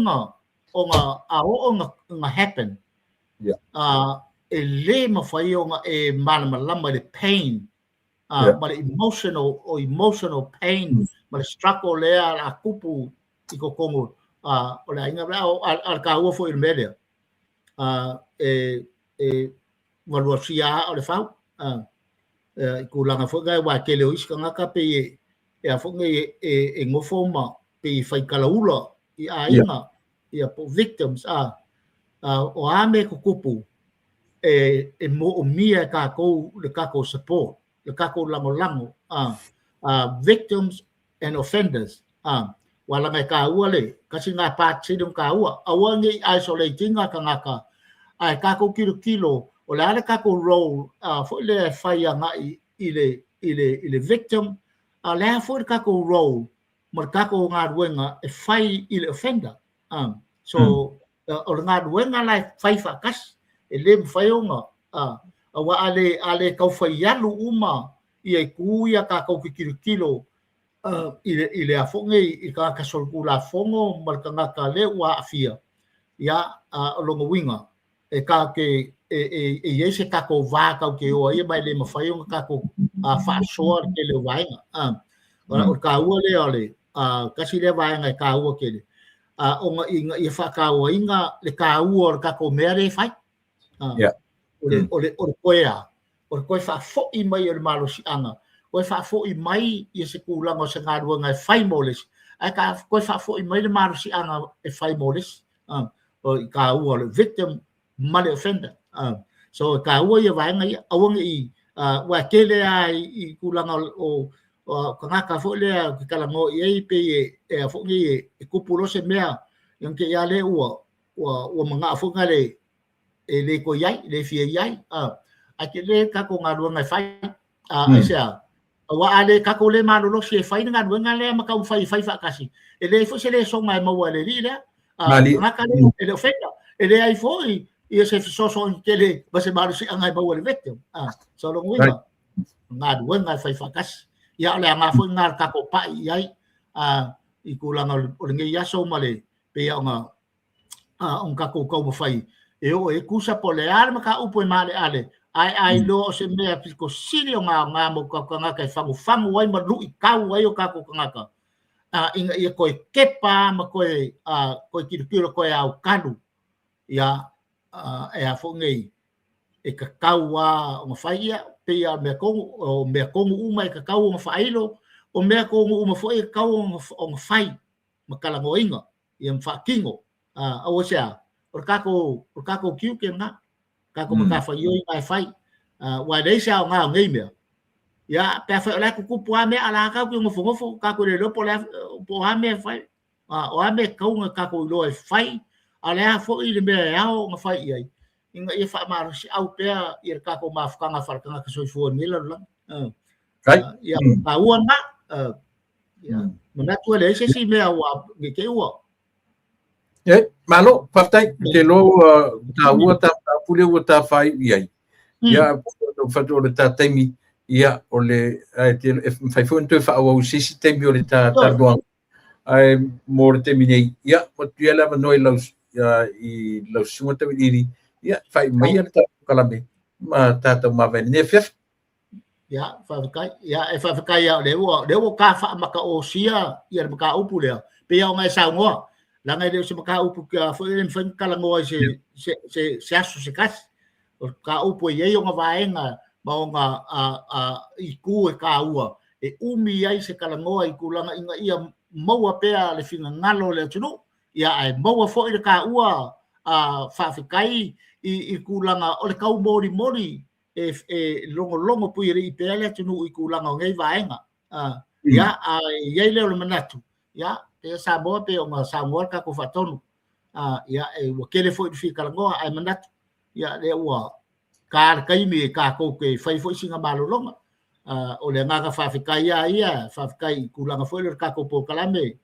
ia o le fo ngai ole lupe fa lele fa fi kai fo ka ko fa ko mo ka penga ele se me fai ngo fie kulanga longa kai mi ia mai se ka fai ngai lufi ia ma kau fa maki kulanga ma ka upo ele se me fa ngofia nga manatu le ya Samoa ya o ka ko fa kai fa kasi nga aver ka ko fa kung ai mo moli ya kula nga fa kai kulanga ngi yaso pe o nga sa ngor ka ko fa tonu ya ai pe o fa ya ku ai se ya fo ile ka malo la ka o mbale lia ya o nga olai ka puai ya Samoa lo so se ka fa kupu mai ya ai yai lava se aleu yai se lape o skoi ngambala la kau ai ba se fori la ma fatonu ya lafo ingule ainga fangalo ka penga e afifi se mea nga se kasi fai ma ayo ngai yaso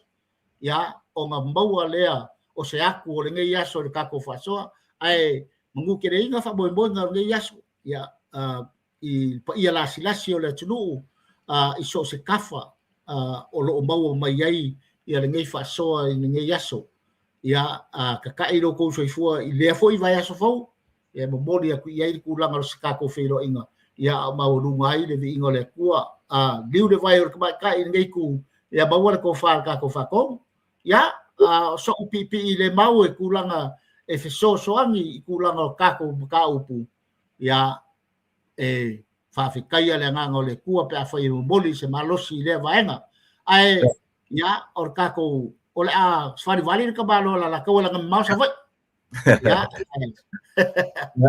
pa se tele fua ba wia la fa fanga sa ba te tele la sunga i le tau ili ia i lo fenga le tapa au la taua manatu fo ia o le ua tele nta o puta te afe le nei aso ia wa lava le nga luenga tau longo pu ia tupu mtamali o le atunu ia i nei mata upu wonga fai mtatu tanoi ia pe fa le nganu pe fa porkiki pe fa lo fale o ainga o so se mea o tatu le wala wina ia te tonunga fa ia so le tua ai o le mai fa tasi I le ta unanga a ela tulo ia o ma fo ia umale tatu ia o maroro le mo terminita filo vai fo ia ia manatu sa mo na ua ma tau mai I le si ui o le tatu por kalame o le nei aso ia I le tertununga tae o ena le isi aso lea ua tatu le na ua tau iai na le whaatawhiti o le vai aso I au mga ruenga ia a matuanga I le tauarunga ia ai o atu le tatu por kalame tae au I le whaatawhiti o le vai aso ia ele ngata o whanau ia o onga a o la tu fo I whengai au mga ruenga le usu ma le fo iane ia no manatu lea ua lava matatoe le tautua le nei aso ia ua lava lau whita whaafonga wani mata upu tala noina ia oa fo ia ni vaenga ua ngai ai ia po si fo I le leo pe ei se vaenga o le ngana ua le tautamali I whaafonga Samoa malu ave fale ia e matu whaitama lava oe e matu te whalangrongo wat e matu te maruat ia te utou ia ilo tatu wawhiangai mania tele no whionga le I palemia ioe ia inai mea ia tarano atu nei aso ia silasilani ia ila o whionga le palemia